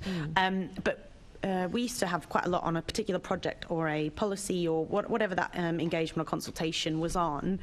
We would have, you know, and this is old school, but mailing postal addresses and email addresses. Good heavens! And every single person. Do we still do that? Every single person would get a copy of that. And if their preference was for that to be postal, it would be postal. If their preference was was to be emailed, it would be emailed. Or, you know, where there are cost constraints with, you know, postal processes, it was at however many libraries or community centres or what have you for them to access, and they were made very aware of that. That was an action in your, you know, communications plan, if you will. So in the actual consultation in the first place, before you get to the final report, it needs to say things like, do you want to know what the outcome is? And then perhaps after that it also needs to say, what would be your preferred method of finding out about it? Would you like us to email you? Would you like us to send you a text message? Are you keen on WhatsApp? Do you go on Instagram? We'll put the results on Insta or TikTok or whatever it is come up with a menu so that people can choose that. But then also to say, and the results will also be found in a summary document that can be found in your local library, on the City Hall or the council website, something like that, so that it's very obvious to people where they need to go to find out the result. And a rough timetable. I mean, obviously that's very difficult sometimes, I think, for outcomes, isn't it, as we were saying? Yeah, I think what you've just suggested is exactly right. What we should be doing at the very start of that process is how do you want to stay informed about this process, and engaging with people in the ways that they want to be engaged with. And there are lots of authorities, you know, GLA bodies who are doing exactly that and reporting back as they've committed to. In terms of timeframes, I think timeframes are all notoriously challenging, and a lot of the time, you know, I think, Mike, you mentioned, depends actually how many people participate in that process. And, you know, do you just want analysis or do you want insights, and how long does it take to actually, you know, give that good consideration? So I think it is really important to stick to timeframes, and I think you can give generally we say look at sort of months, in which, about a 3-month process potentially based on what we know already about the interest in this project, and then we'll be able to report back. So what do you do then for all the people who've responded, which I'm going to choose as my example, the current London Plan, which is known as London Plan 2021. There were sort of precursor, very early stage documents produced in 2016. It became a draft during 2017 and 18. There were then all the comments put in. That's where I came across Just Space, because during January to May 2019, Just Space and I and a number of, actually Assembly Member Russell, spent a lot of time sitting in the chamber at City Hall, going into huge amounts of details during the examination in public. And the new London Plan at the end of all of that process was attempted to be published at the beginning of 2020, but before it could be published, it had to go past the eye of the Secretary of State, who at that time was Robert Jenrick, who had a very large desk, and he lost it for a whole year. It was astonishing. So a lot of people were wondering where it was. In planning terms, they were then responding to planning applications, stage 1 and stage 2, saying London Plan intend to publish. I don't think it actually got changed, but it sat on the Secretary of State's desk for a whole year and is now called the London Plan 2021. How are you obliged, would you say, to respond to people to say we've finished all the consultation and it's now lost on someone's desk? I would. Yeah, I absolutely would. Yeah. Being transparent about the process. This is the process it has to go through, and this is where it's at in that process. Right, so should any document get lost in City Hall, you would counsel the same thing or the same thing in a local authority as well as or TfL or anywhere else? Yeah. Okay, well, that's another element of transparency, is about the sort of publication of the final result of the consultation. Thank you, Chair. Thank you very much, and thank you to our very patient and willing guests. You're now free to leave, as I'm sure that you'll be pleased to do so, but we really appreciate all your comments and feedback today, so thank you so much for that. And Assembly members will take a 5-minute break and be back at 53 minutes past 12, please. Thank you.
Right, we're going to resume now, and in my haste to let the guests leave, because I was sure they needed a respite break.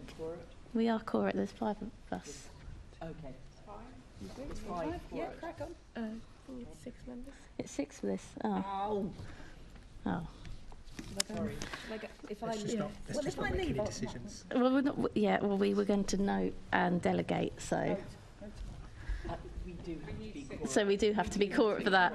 That's my mistake. I thought it was 5 for this, so I thought we were good to go. Governance. Yeah. Leonie's the saviour. She's coming now.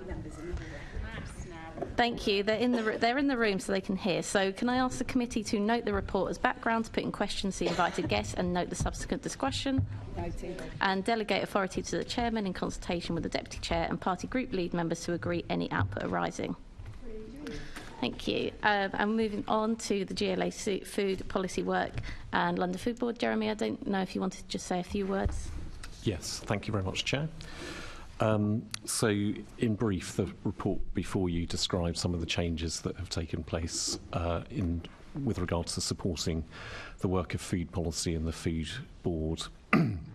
So, in 2022, overall responsibility for coordinating the work on food transferred from the Communities and Social Policy team to the City Intelligence Unit, which I run. And the changes involved having a dedicated board secretary in Adam Curtis, who's remained in that role since the beginning of these changes. We also amended the terms of reference of the Food Board, which Clare is the chair of and will speak after me, to bring them more into line with those of other similar advisory boards and focus very much on the advisory nature of the board. The main focus of the change, which I kind of inherited as I understood it, was that the CSP unit wanted to focus its resources much more on financial hardship, which was prescient given the subsequent cost of living crisis that unfolded. We reconvened the board after a brief hiatus, and it has met the number of times as expected. We've continued to support the borough's food group that has been in existence, Claire told me earlier, since 2009, but particularly ramped up during the COVID sort of period. And we will continue to support the borough's food group. Worth saying, of course, that those changes were all made without any knowledge of what would subsequently happen in terms of the invasion of Ukraine, the worries about food supply in the immediate aftermath, the spike in inflation and the cost of living crisis that unfolded. And therefore food policy became always important, became even more acutely important during those months. And I've subsequently recruited a dedicated food policy manager to ensure that we cover all aspects of food fully. And we recently published a food implementation plan that sets out the work that has been done and that we intend to do in respect of the key objectives of the Mayor's London Food Strategy that had been, again, published a few years ago. So that's what the report outlines for you. Thank you. And Claire, as the chair of the London Food Board, I wondered, could you perhaps delve a little bit more into the material difference the London Food Board's made to Londoners and perhaps how that complements boroughs and other stakeholders' work too? Yeah, thank you, and thank you for giving me the opportunity. And I have been involved with the board since its inception, so for 15 years, so I've kind of been involved in that progression. So I think... So just firstly, just to say how much the changes and how I feel the structure we have now is possibly the most effective we've had, because with the changes in the board, we now directly report to the Mayor's team, so we have the Mayor's team at the board meeting, so we're directly advising. Also, with the change in the board and the terms of reference, we aligned with all of the other boards, which works really, really well. and then having the food board and the food teams sit in a more central role, which is something we've always wanted, because food is so cross-cutting and so complex, and completely understand the need for the team, Tom's team, and I always forget the names of the teams, to really focus on addressing poverty and financial inequality, but food is very central. So I mean, there are outstanding things I think the board and the GLA have achieved around food, not least the advertising ban, but things like the healthy catering commitment, its impact on the London plan. London leads the way in terms of food policy, and things that we've done, like the Good Food for London report, are now being picked up by other cities. So I think it's extraordinary. But I think the structure we now have in place, that we've just been over the last few meetings, gives us something really unique. So we have this relationship with the mayor and the board. We have Jeremy's team, which is really central now, with a resource to really cascade that work across the teams. And then we have the intelligence of the boroughs. So we have up to 100, during COVID, 200 to 300 people attending boroughs meetings. So we have this on-the-ground intelligence. So we have this understanding of, this is what the boroughs can do and only the boroughs can do. This is what the mayor can do and only the mayor can do. And how they impact on each other and how they can maximise each other's capacity. And then the board has people like Kate, head of UK hospitality, who can give us that insight and that intelligence. But when you have a piece of work like the Ellen McCarthy kind of flagship city work that we're doing in London, we can bring in people like Kate Nichols to advise and meet with large catering companies. So I think it's kind of got that kind of reach. It's that real ground intelligence, that kind of, and then with the way we have it now, knowing that across the whole of the GLA we have the health team and the free school meals, which in itself is an extraordinary project. But there are other things that can come out of it, for things like, can they help us maximise the uptake of Healthy Start if they have nurseries in those schools? Where's their reach? So it's that kind of insight and breadth that having this central role can really give us. So, yeah, I have to say, after 15 years, I'm really pleased with where we are. And I'm really pleased with the kind of, and I am very pleased that Jeremy has that additional capacity, because when you say to the adult learning, this is something I'm very excited about, we'd like to do more around food, to have the understanding of what that really means, you need quite a lot of kind of, it's not simple. So understanding impact on different things, whether it's skills, employment, food aid, you know, you need a kind of, so we can ask teams to do things, but there's still a resource to help them understand what is quite a complex issue. And thank you for that, Claire. And I think actually what you're saying today is really reassuring to our committee members who, and especially focusing on that issue of resource and capacity from a situation we were in a couple of years ago. So I really appreciate both of you taking the time to kind of give us that reassurance and come today, because it does honestly mean a lot to hear that directly from you. Assembly Member Cooper, did you have a question? Well, it's good to hear that having kind of had I think what we would probably call a bit of a glitch this time last year, a bit longer ago, when things seemed to change quite dramatically, and the food board did seem to perhaps not be having as much support as it deserved. I mean, given, you know, as we know, that a lot of the cost of living crisis has related to the cost of food, given also that the Mayor has had quite a major initiative that started in September, and there's a lot of boroughs that are looking at Magic Breakfast to make sure that you know, food is available for small children, not necessarily through the Free School Meals Initiative. It's hard to imagine that food could be more central in terms of what we need to be focusing on here at City Hall and across the whole of our capital city, indeed as a country.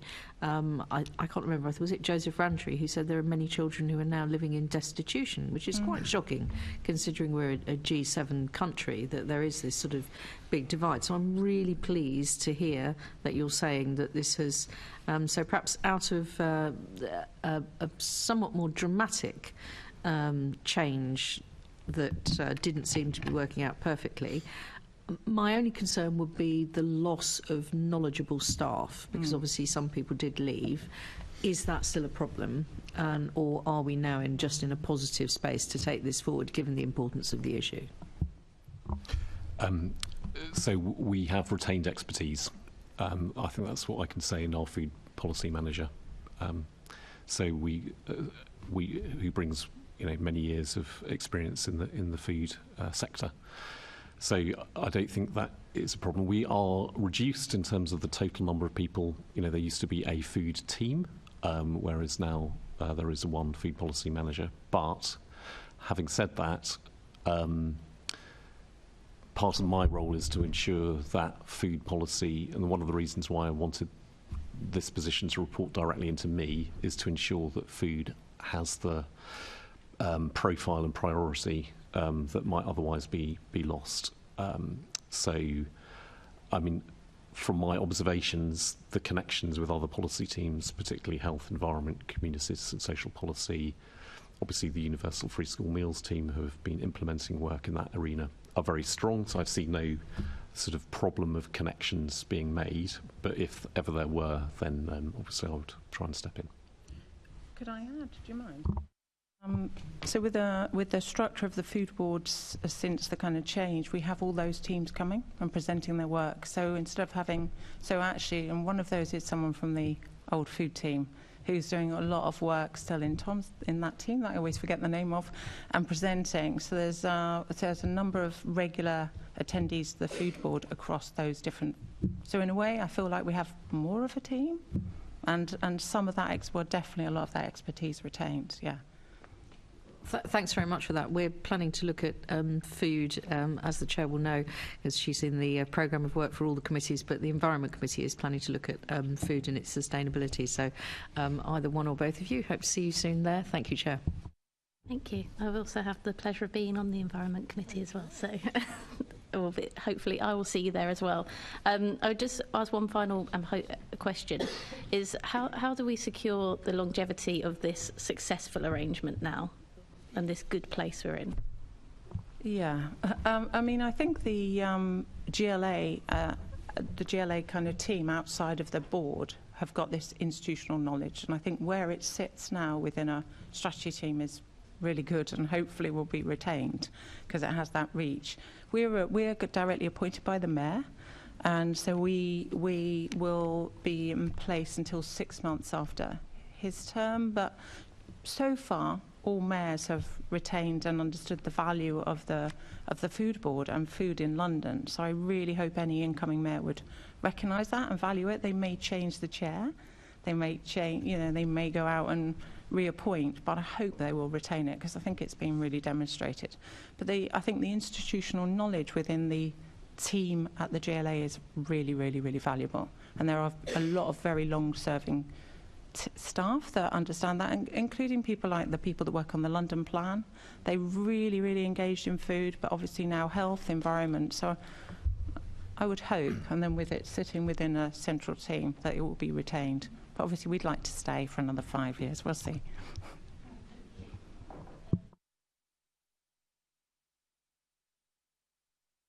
You don't need to say anything if it doesn't need to be. Well, with that, can I really thank you, especially Clare, for coming as well, and Jeremy, thank you for being here. And can I ask the committee to note the report? Noted. Thank you. And you are welcome to stay. You're welcome to leave. So as we move on to our next item on the agenda is the transfer of the London Resilience Group to the GLA. But can I ask the... Sorry, but I was going to say, can I, we have and the summary list of actions, but can I ask that whilst we wait for the incoming panel, can the committee look to item number 9, the London Assembly quarterly budget report? And I don't believe there are any questions on this item, so with that in mind, can I ask the committee to note the 23 to 24 quarter 2 budget positions and forecasts for the London Assembly? Noted. Thank you. 11 and 12. And yeah, I can't see people coming. So with that in mind, can I also ask us to look at item 10, the GLA Oversight Committee work plan? And given the discussions we had earlier, we are going to further, as part of noting, I think we're noting the fact that we've agreed earlier we're going to take on some further discussions around that. I was going to say I'd like to remove the second bullet for our 17th of January meeting, use of external reports by the GLA, because this has not been agreed by group lead. So I'd like that removed before accepting the work programme, please. So I think my suggestion is that we will take that into discussions. we can have an empty meeting for now. Just leave it and then we can come back. It says notes. I'm not noting it because I want that removed. No, we'd like that noted. removed as well. So, I mean, we'll like to vote on it if necessary. Absolutely. So I'm saying that we will have an empty meeting for now, I suppose. Is that true? Still have Chief Officer consultation reports, and I imagine there'll be quite a few that Mary will want to get through ahead of the purdah period and so on. So I imagine it could be quite packed in any case, but let's leave it empty until we have agreed, yeah? Yeah, we can leave it as agreement, and luckily we already have a confirmation from the Deputy Mayor for Environment and Energy, and as well Richard Watts, that he can be there. So that means that we can definitely have people to talk to as well under the title that we have already. So I'm happy with that because we can already do what we wanted to do, and we will talk about the scope of that after. So I'm not sure it's saying what we want to do. We haven't agreed to look at that as a committee chair. I'm happy to take a vote on it. We have not agreed to look at that. I'm happy to agree the rest of the work programme, which we have discussed, but that one item has not been agreed. And I'm not assuming we're going to look at it at all until group leads have agreed. And so what I'm saying to you, Assembly Member Pigeon, is that the line still sits on there under mayoral. We're going to see mayoral reports. I can find the exact wording in a second. So it says mayoral advisors Q&A. So already, and I was suggesting that we already have people that have said that. Where does it say in the scrutiny topics? Mayoral advisors Q&A. Which date? I can't see it. I'm looking at the table on page 149. Where does it say for each of those meetings we've got coming up? Where does it say that? I think at the moment it's in the 17th of January. So that says use of external reports by the GLA, and I have moved. I don't know whether I have to move a motion and somebody seconds it, but that is removed for the moment because we have not agreed that. Okay. And I think Leonie said she would second that. I've just seconded it, and I'm sure we'd like to support you if we come to a vote, Caroline. And I said that I was happy to do that, but I was explaining that I think... But you then said we still have guests coming and would be able to discuss it in any case. So I said we have guests that have said they're willing to come for that date. And so we can discuss it after. Well, so I put a motion down. I've accepted what you've said, Caroline, so I don't know. So we're agreeing that's removed then, is that right? Yeah. I just want to be clear. Yeah. Can I just confirm, when are the mayoral advisors coming?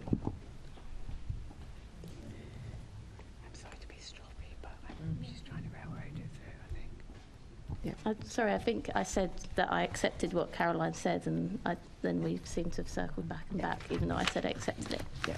So, can I ask in which date are the mayoral advisors coming? Because it's not down on the table. So the table at the moment says the January one, doesn't it? And that's the item I've asked to be removed because we haven't even agreed to look at that. And I think the chair's now said she's accepted that. So with that removed, we can agree. I think that was the use of external reports by the GLA you've asked to be removed. Yes. Yeah. But Emma said there was a mayoral advisors Q&A. Yeah. And that is still in January.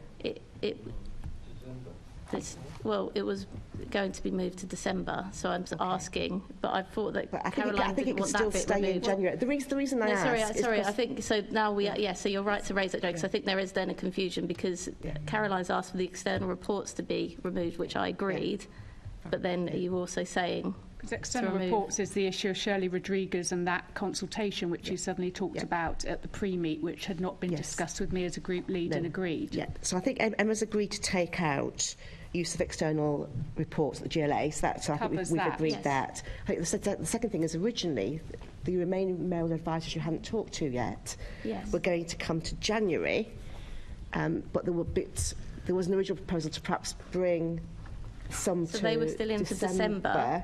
And then I thought, that's what I'd said was that we were leaving that. But if it can remain in January, that might be more helpful. Because I'm just saying, because I was one of those that's going to be invited with others, and because I haven't got an invitation yet, I've already said I can't come to the next meeting. I suspect some of the other deputy mayors might be in the same position. But it's not in the schedule. You keep mentioning things. I'm looking at the table, which is our work programme, and what you're saying isn't in there. I don't understand what's going on here. Well, it is. Is it on this sheet here? It is.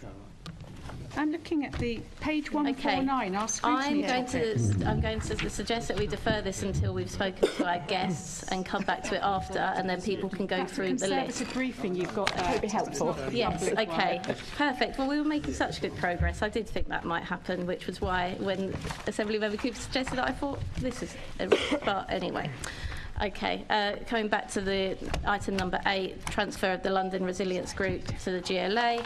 I'd like to welcome Baroness Fiona Tycross, Deputy Mayor for Fire and Resilience, Mary Harpley and Naran Mafada, Executive Director of Strategy and Communications.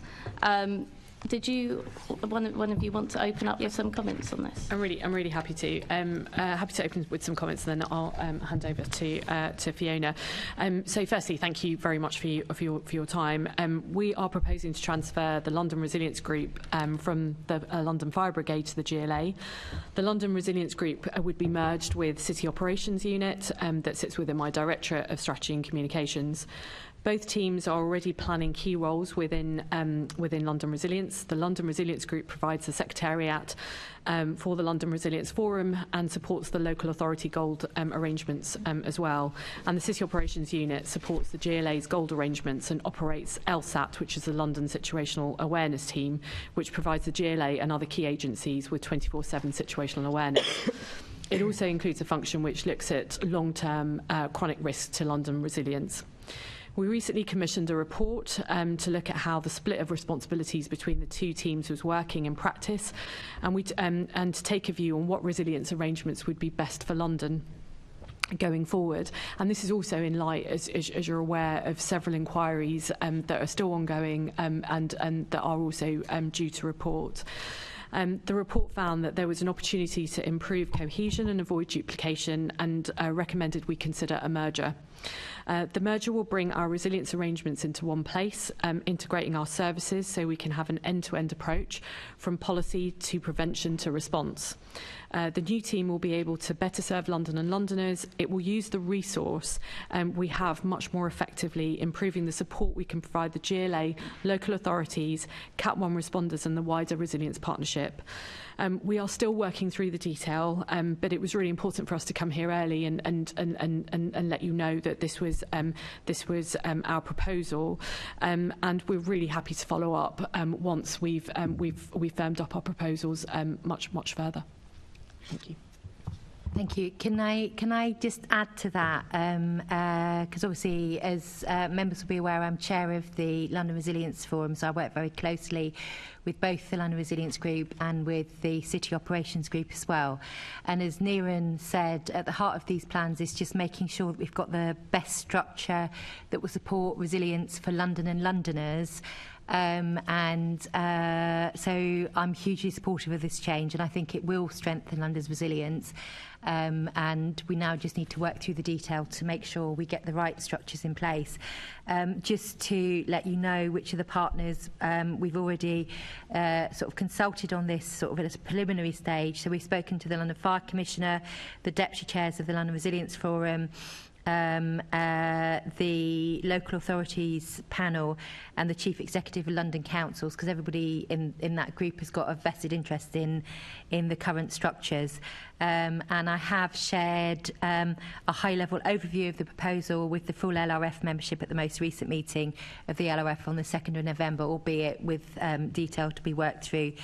So far, partners have been broadly supportive of the proposed change and understood the intention to make sure that we make the arrangements best in terms of the support it provides for London. And we've also been very careful to make sure that we bring our structures into greater alignment with the national policy direction. So we do think and are confident that DLUC, who's our main partner in the Cabinet Office, will feel that this sort of better reflects the arrangements outlined and the intent within the government resilience strategic framework, which was published almost a year ago. So happy to answer any questions. I don't know whether Mary had anything else to add. Thank you.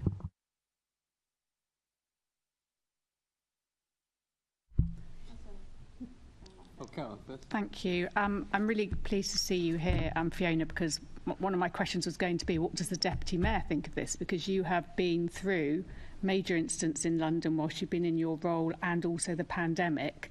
And I wanted assurance that this wasn't just officers coming up with a new structure, that you saw this and the group that you chair as a benefit. Because I recall when it transferred to the GLA, I think it may even have come from GOL or something many years ago. And they used to sit right outside my office with their giant safe and all this, the team. So I remember we used to chat with them a lot, and then off they went to the fire brigade.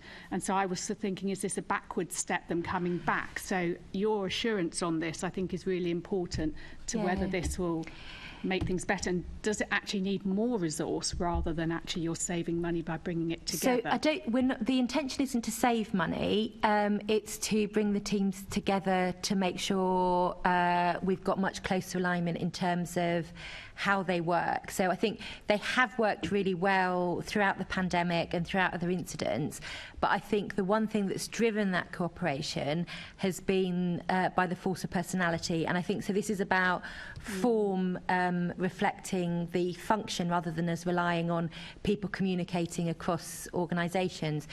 Do I think that maybe, I know that Len Duval isn't here today, but I know that he raised concerns, or concerns were raised at the time it was moved to the London Fire Brigade. What happened after it was moved to the London Fire Brigade was that there was still a need for resilience resource here. So actually to sort of fulfil our Cat 1 responder status. And so at the point at which it was moved to the London Fire Brigade, I don't think we envisaged that we would have the city operations team, but I don't think we'd envisage, there was no logic to moving that, or there was no sense to moving that to the Fire Brigade because it's a GLA responsibility. So it makes more sense now we've got a more extensive, greater GLA city operations team with the London Situational Awareness team and a number of other people. We've got a policy team working in Niren's directorate as well.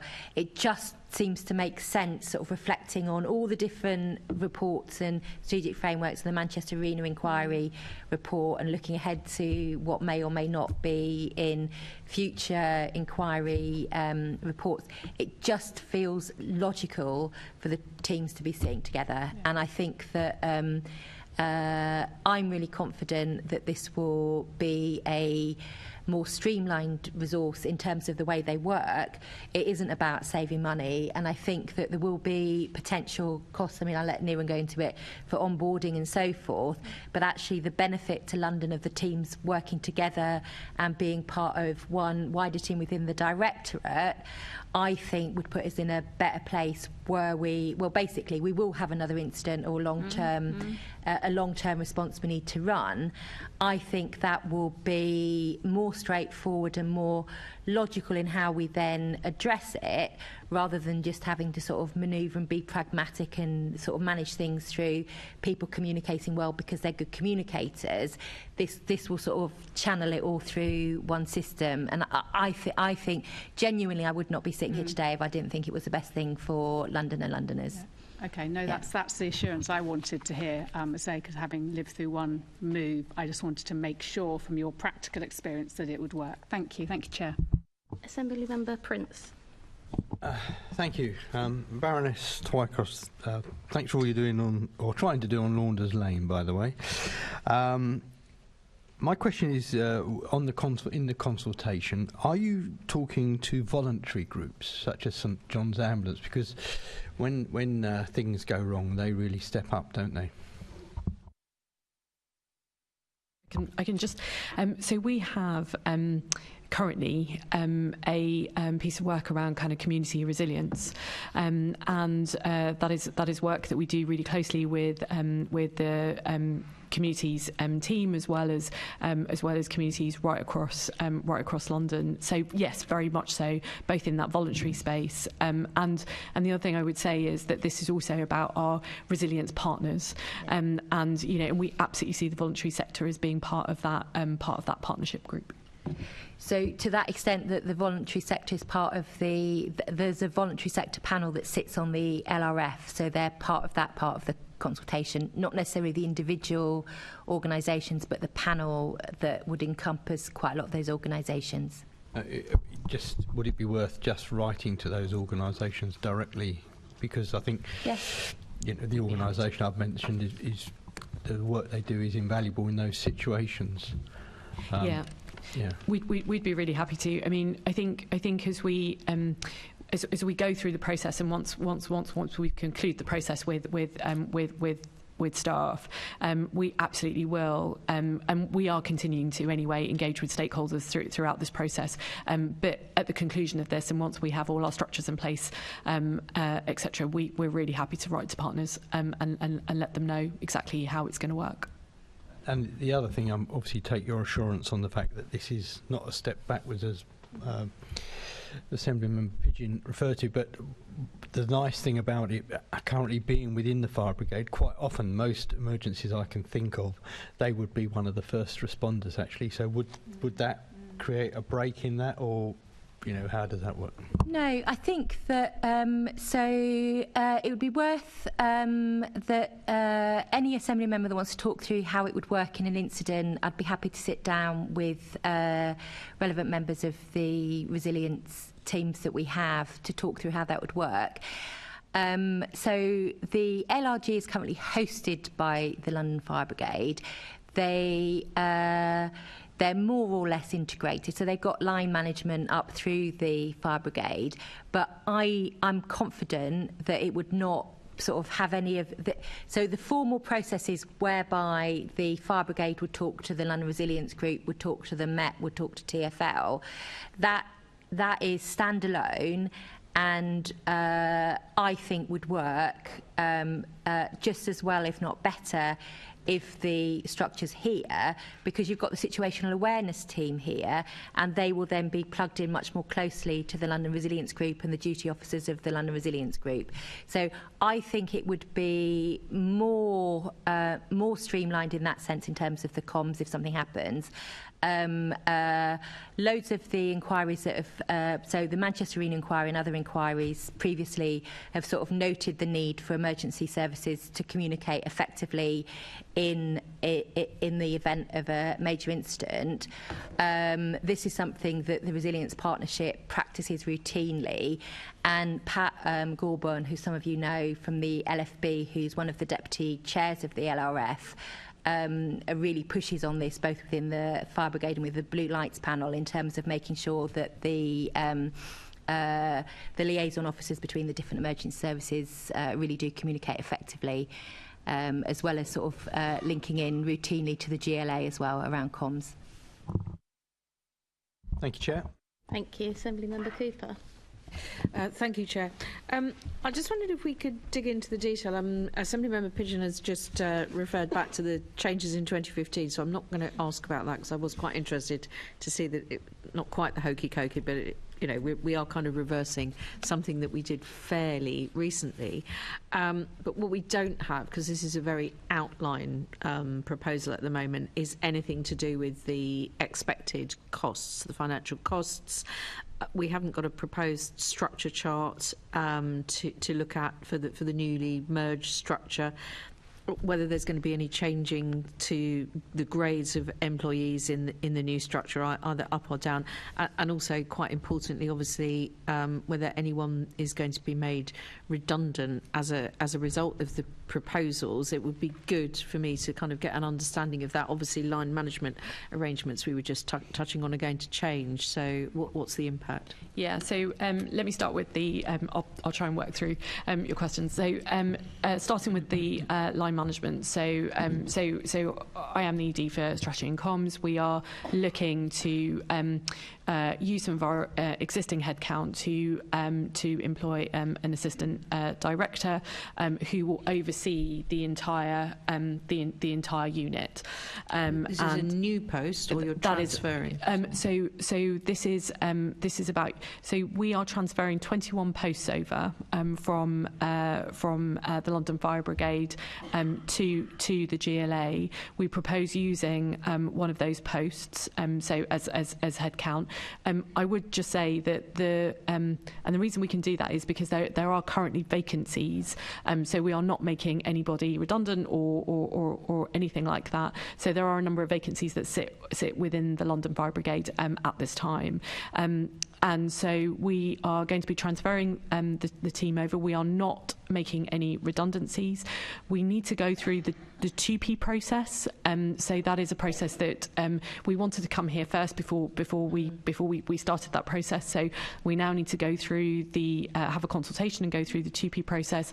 From within that, we'll have a better sense of kind of the grade mix and kind of whether or not we've got we have to, from an equalities perspective, make sure we do an equality assessment and make sure that we are paying people appropriately. At this time, we are transferring the budget over from the London Fire Brigade to the GLA. It's a bit of a strange one because actually the GLA pays the London Fire Brigade to kind of host. So it's we talked about the hokey-cokey. This will be a little bit of hokey-cokey around budgets, unfortunately, as well. But also to say that they also come with funding as well. So they are also funded by local authorities because they provide a service to local authorities as well. So all that external funding will also come across. What we do know, and this is across the board, whenever we bring people into the organisation, there are costs for kit and location, etc. So we will have some cost there, and so that is per person, and that's always factored into salary costs. So we need to work that through, and as Mary had mentioned, actually at Budget and Performance Committee, at this time we haven't put it into the draft budget document, because once we've got a much firmer idea of what those onboarding costs will be, we can then put it into the budget paper. And presumably at that point you'll also be able to provide us with the draft structure or a structure. Yes. For this as well. So one of the things around the structure, which is incredibly important to us, is that we have set up a small governance group, which also includes the chairs of the of LAP and the chair of London councils as well, because we are really keen that we produce a structure that's going to work for London, and what we are hoping to do is have that in place into the new year. So as soon as we have that in place, we're really happy to share it. Okay.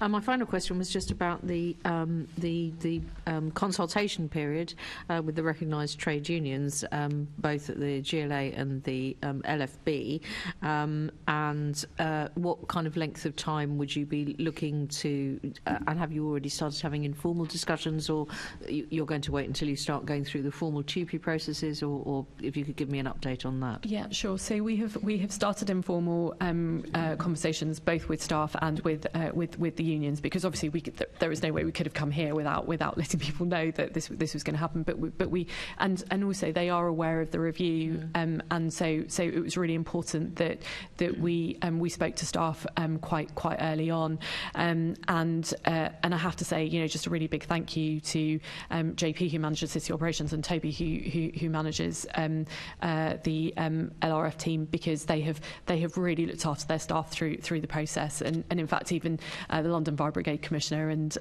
Deputy Commissioner have spoken to the team. And so from the initial soundings, is that being met positively? Largely it has been met positively, but obviously they are really interested in the detail, as you can expect. I'm quite interested in it as well. Yes. Yeah. So in terms of the 2P process and everything else, that is obviously where their minds will go next. So really positive. not really positive, but largely positive, I would say, about moving across. But obviously now it's about the detail and kind of the terms and conditions and everything else that we need to work through. You asked about the consultation period, so we asked advice on this, and it's a 30-day consultation period. That's what we've been advised. But like I said, we've started those informal consultations, and we're really being, open about kind of what is going to happen and what's going to happen next in terms of timetable. So you'd probably be looking to run the consultation January with a view to your changeover date. And that's correct. Yes. So forth. Right. Yeah. There was something else I was going to ask you, but I think it may have just fled from my mind. So I'll leave it there, Chair. Thank you very much. Thank you very much, and thanks very much to our guests as well. Can I ask the committee to agree to respond to the Chief Officer's consultation on the proposed changes to the establishment in the GLA, specifically to the Strategy and Communications Directorate, but with the proposed transfer of the London Resilience Group to the GLA? Agreed, and this discussion was taken as a response. With everybody's agreement, can we circle back? With the guests' agreement, because I have already dismissed you, so you can just... It doesn't actually affect us supporting it, but I just wanted to check that you were going to be getting some support from HR, which is a popular topic of conversation for many of us. Absolutely. So as part of a working group that we have pulled together, we have finance and on both sides and HR from both sides that are working together. Absolutely. Good. You won't have to form a queue to get an HR consultant to help you, I hope. Thank you. And if Mary, I could ask you just to stay, if that's okay. We've deferred the summary list of actions, so we just wanted to briefly... Oh, okay, I can only stay very briefly, I'm afraid. Yes. Well, I'm hoping that it will be brief. So I think you'll probably know where we... Thank you, guys. What the questions circle around, but it will... I just wanted to firstly say I'm concerned with the amount of outstanding actions that we have across both the GLA departments and the mayoral team. Is there anything that you can do to intervene on that and help get us some accelerated responses? I'll do my best. It already struck me we're heading towards the end of a mayoral term and an assembly term, and we need to close all of those things down. I really like a concerted effort, though, as opposed to doing to see that we do clear some of these items by the next time we meet as the oversight. And if you could help with that, that would be great. No, I hear what you're asking for, and we will make a concerted effort. Thank you, Assemblymember Russell. I've got one particular item, which is it's on page 65 of the agenda papers, and it comes from a Q&A with the Mayor's Chief and Deputy Chief of Staff from the 22nd of July 2021.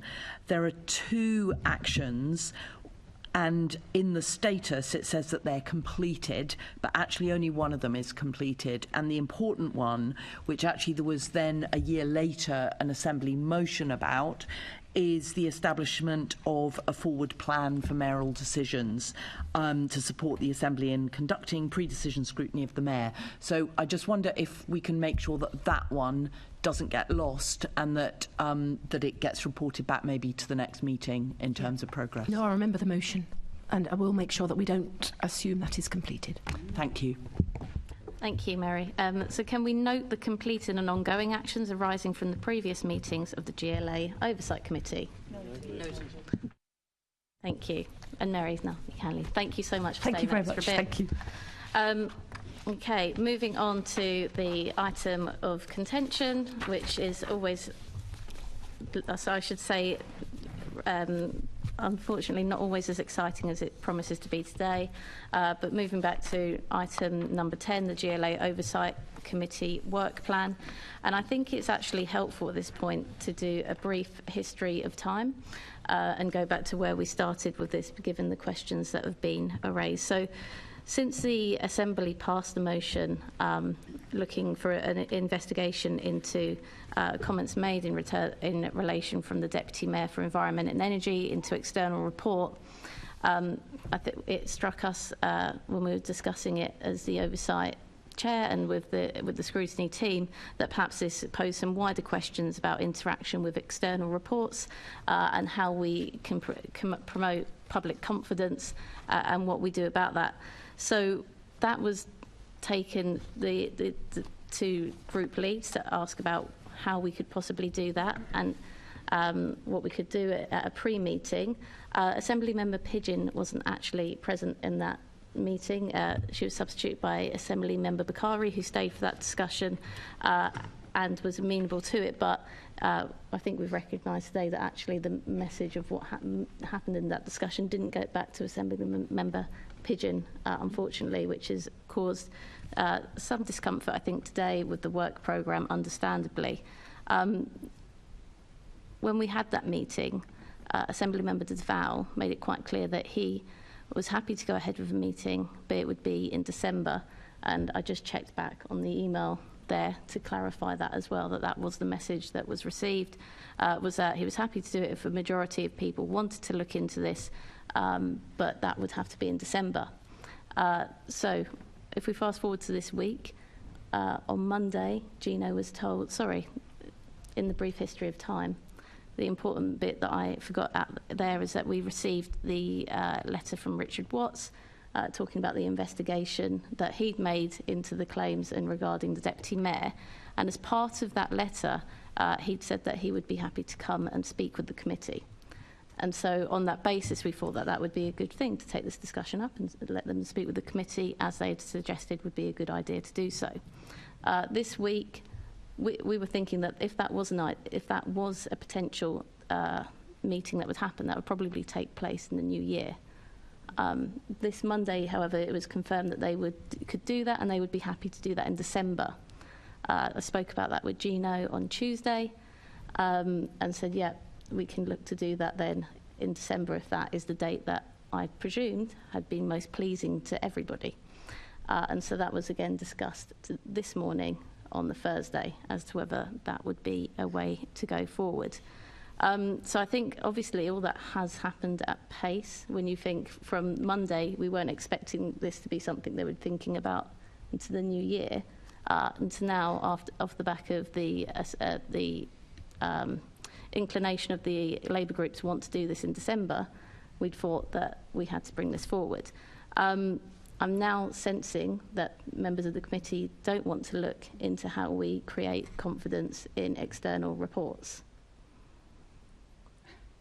And I think that's a bit adding 2 and 2 and creating 22 rather than 4. So that's I think your spin on it, Chair, which you're welcome to. Sorry, Assembly Member Pigeon, if you just put your hand up, I can come to you. But so I'm interested to see how the Assembly would like to go forward. What is it that they are uncomfortable with in the work programme?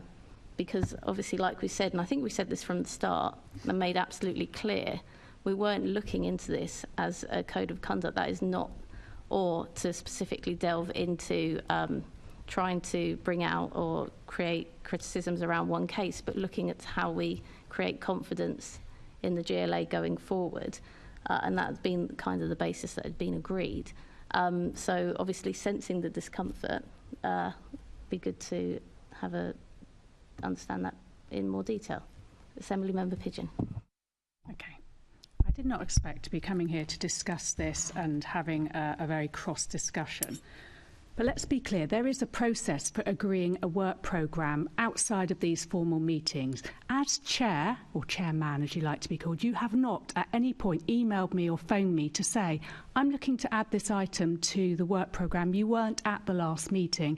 Can I have your sign off of it? Your officer has not emailed myself either. And actually it's normal to email all the group leads and we reply to each other so we know what people are saying.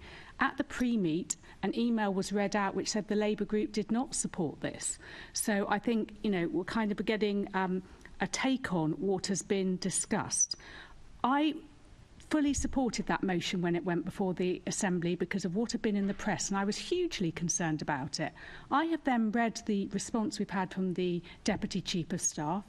It completely assures me that he's looked into the process and what was reported was not accurate. So I have not seen any evidence that deputy mayors are trying to adjust external reports. It was about a press release. And on that basis, I don't want to use valuable time of this committee looking at something where I don't think at the moment I've seen enough evidence that there is an issue.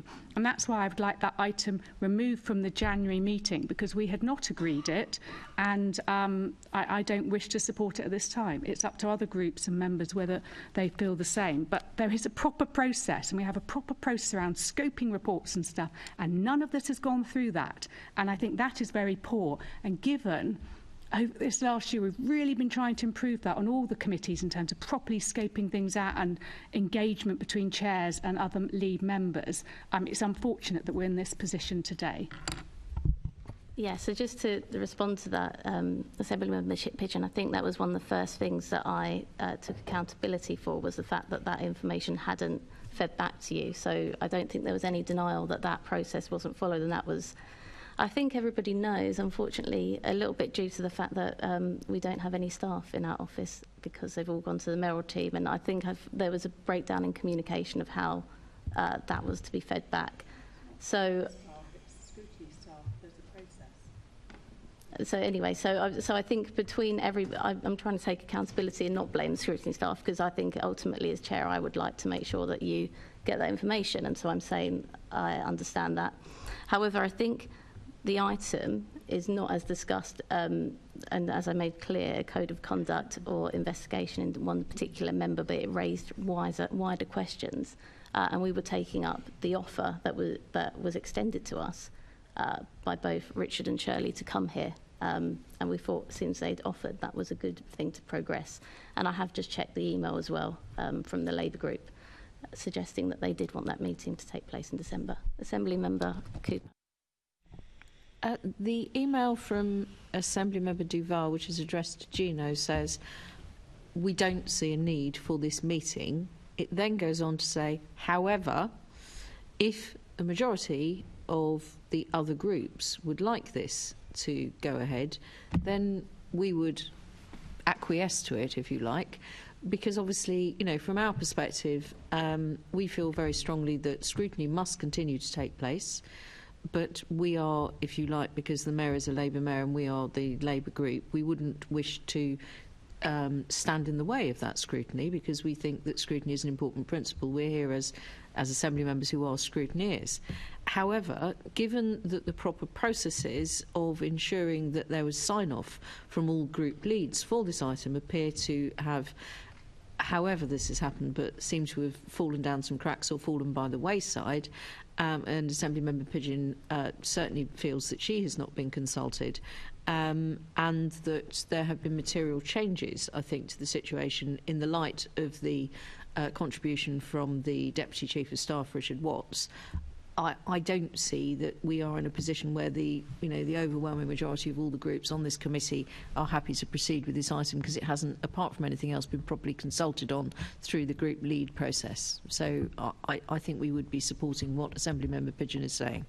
Thank you, Assembly Member Cooper. And just to be clear, obviously, within that letter was the offer to come and speak to us here on the committee, and we said when we initially talked with this in the meeting that actually having that letter first, as opposed to doing something without a conclusion from Richard, would probably muddy the waters more in terms of making sure that it was clear we weren't looking or trying to investigate one specific example.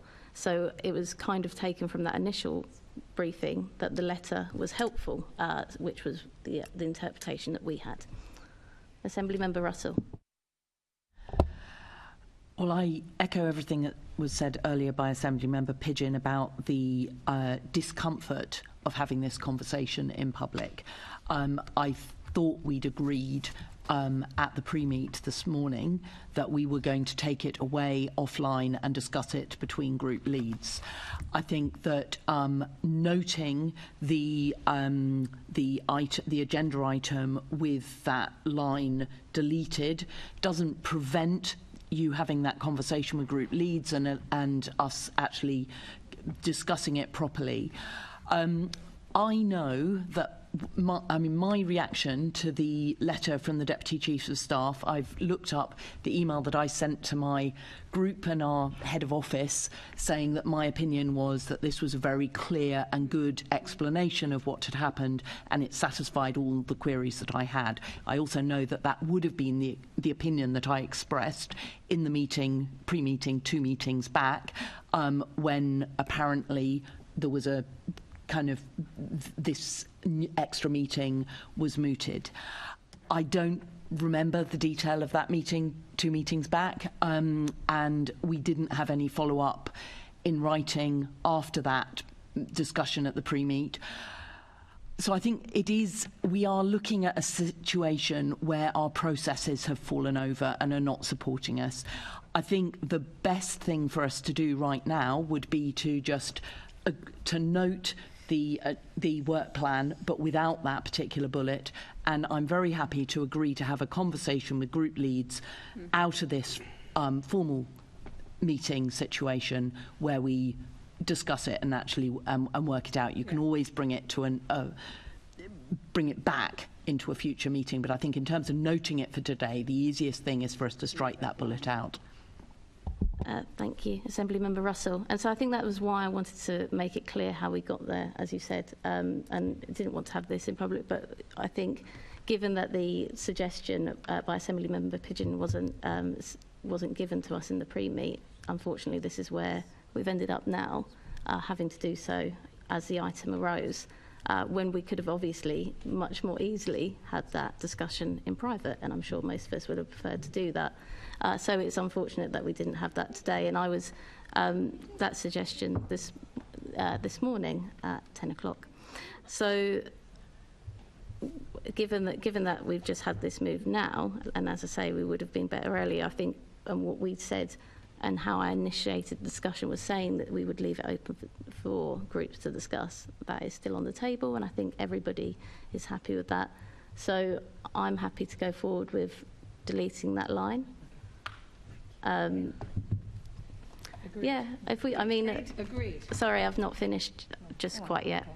Yeah, because I think actually we can take that into a further discussion. I think it's really, really important that we recognise the reputational damage that happens when people in the public cannot trust the GLA or perceive that they cannot trust the GLA.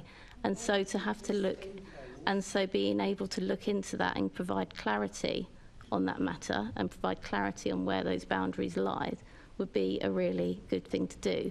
And so I'm disappointed that it looks like we can't just set that in today and discuss it further down the line how that would work out. But Sorry, Chair, I've made a suggestion that allows us to agree this, as we usually would, out of public, have that conversation between the group leads. I think you are mischaracterising what was just suggested. I'm just saying that I think it's a disappointment that we're taking that item out today, which is what we're doing. Because you didn't follow the process. So, and I'd like to put on record, we did discuss this in the pre-meet in private. I did raise my concerns then, so it was raised this morning. I think we're rewriting history at this meeting. No, and you might be disappointed. I'm disappointed with your behaviour, Chair, today, and think you might want to reflect on it. So I was just saying I was disappointed you didn't raise that you wanted the line taken out whilst we're in the pre-meet, and then we could... We did. Sorry, did we have... Yes. From very first. No, we said it wasn't comfortable. There wasn't. I didn't have a suggestion that we should take the line out.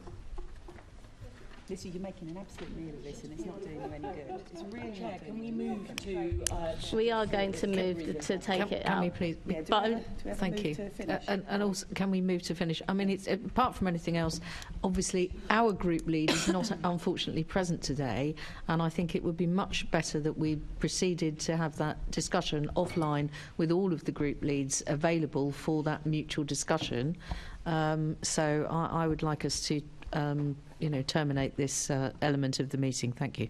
We are terminated. So move, and I think we're all agreed on the. Can I ask the committee to note its work programme for 23 to 24 with the item for January deleted? Noted, but thank you for the enthusiasm. Date of next meeting. The next meeting of the committee is scheduled to take place on 14th December 2023 in the chamber at City Hall. Noted. And Thank you. And there is no other item that I considered business, so we can end the meeting. Thank you. Thank you.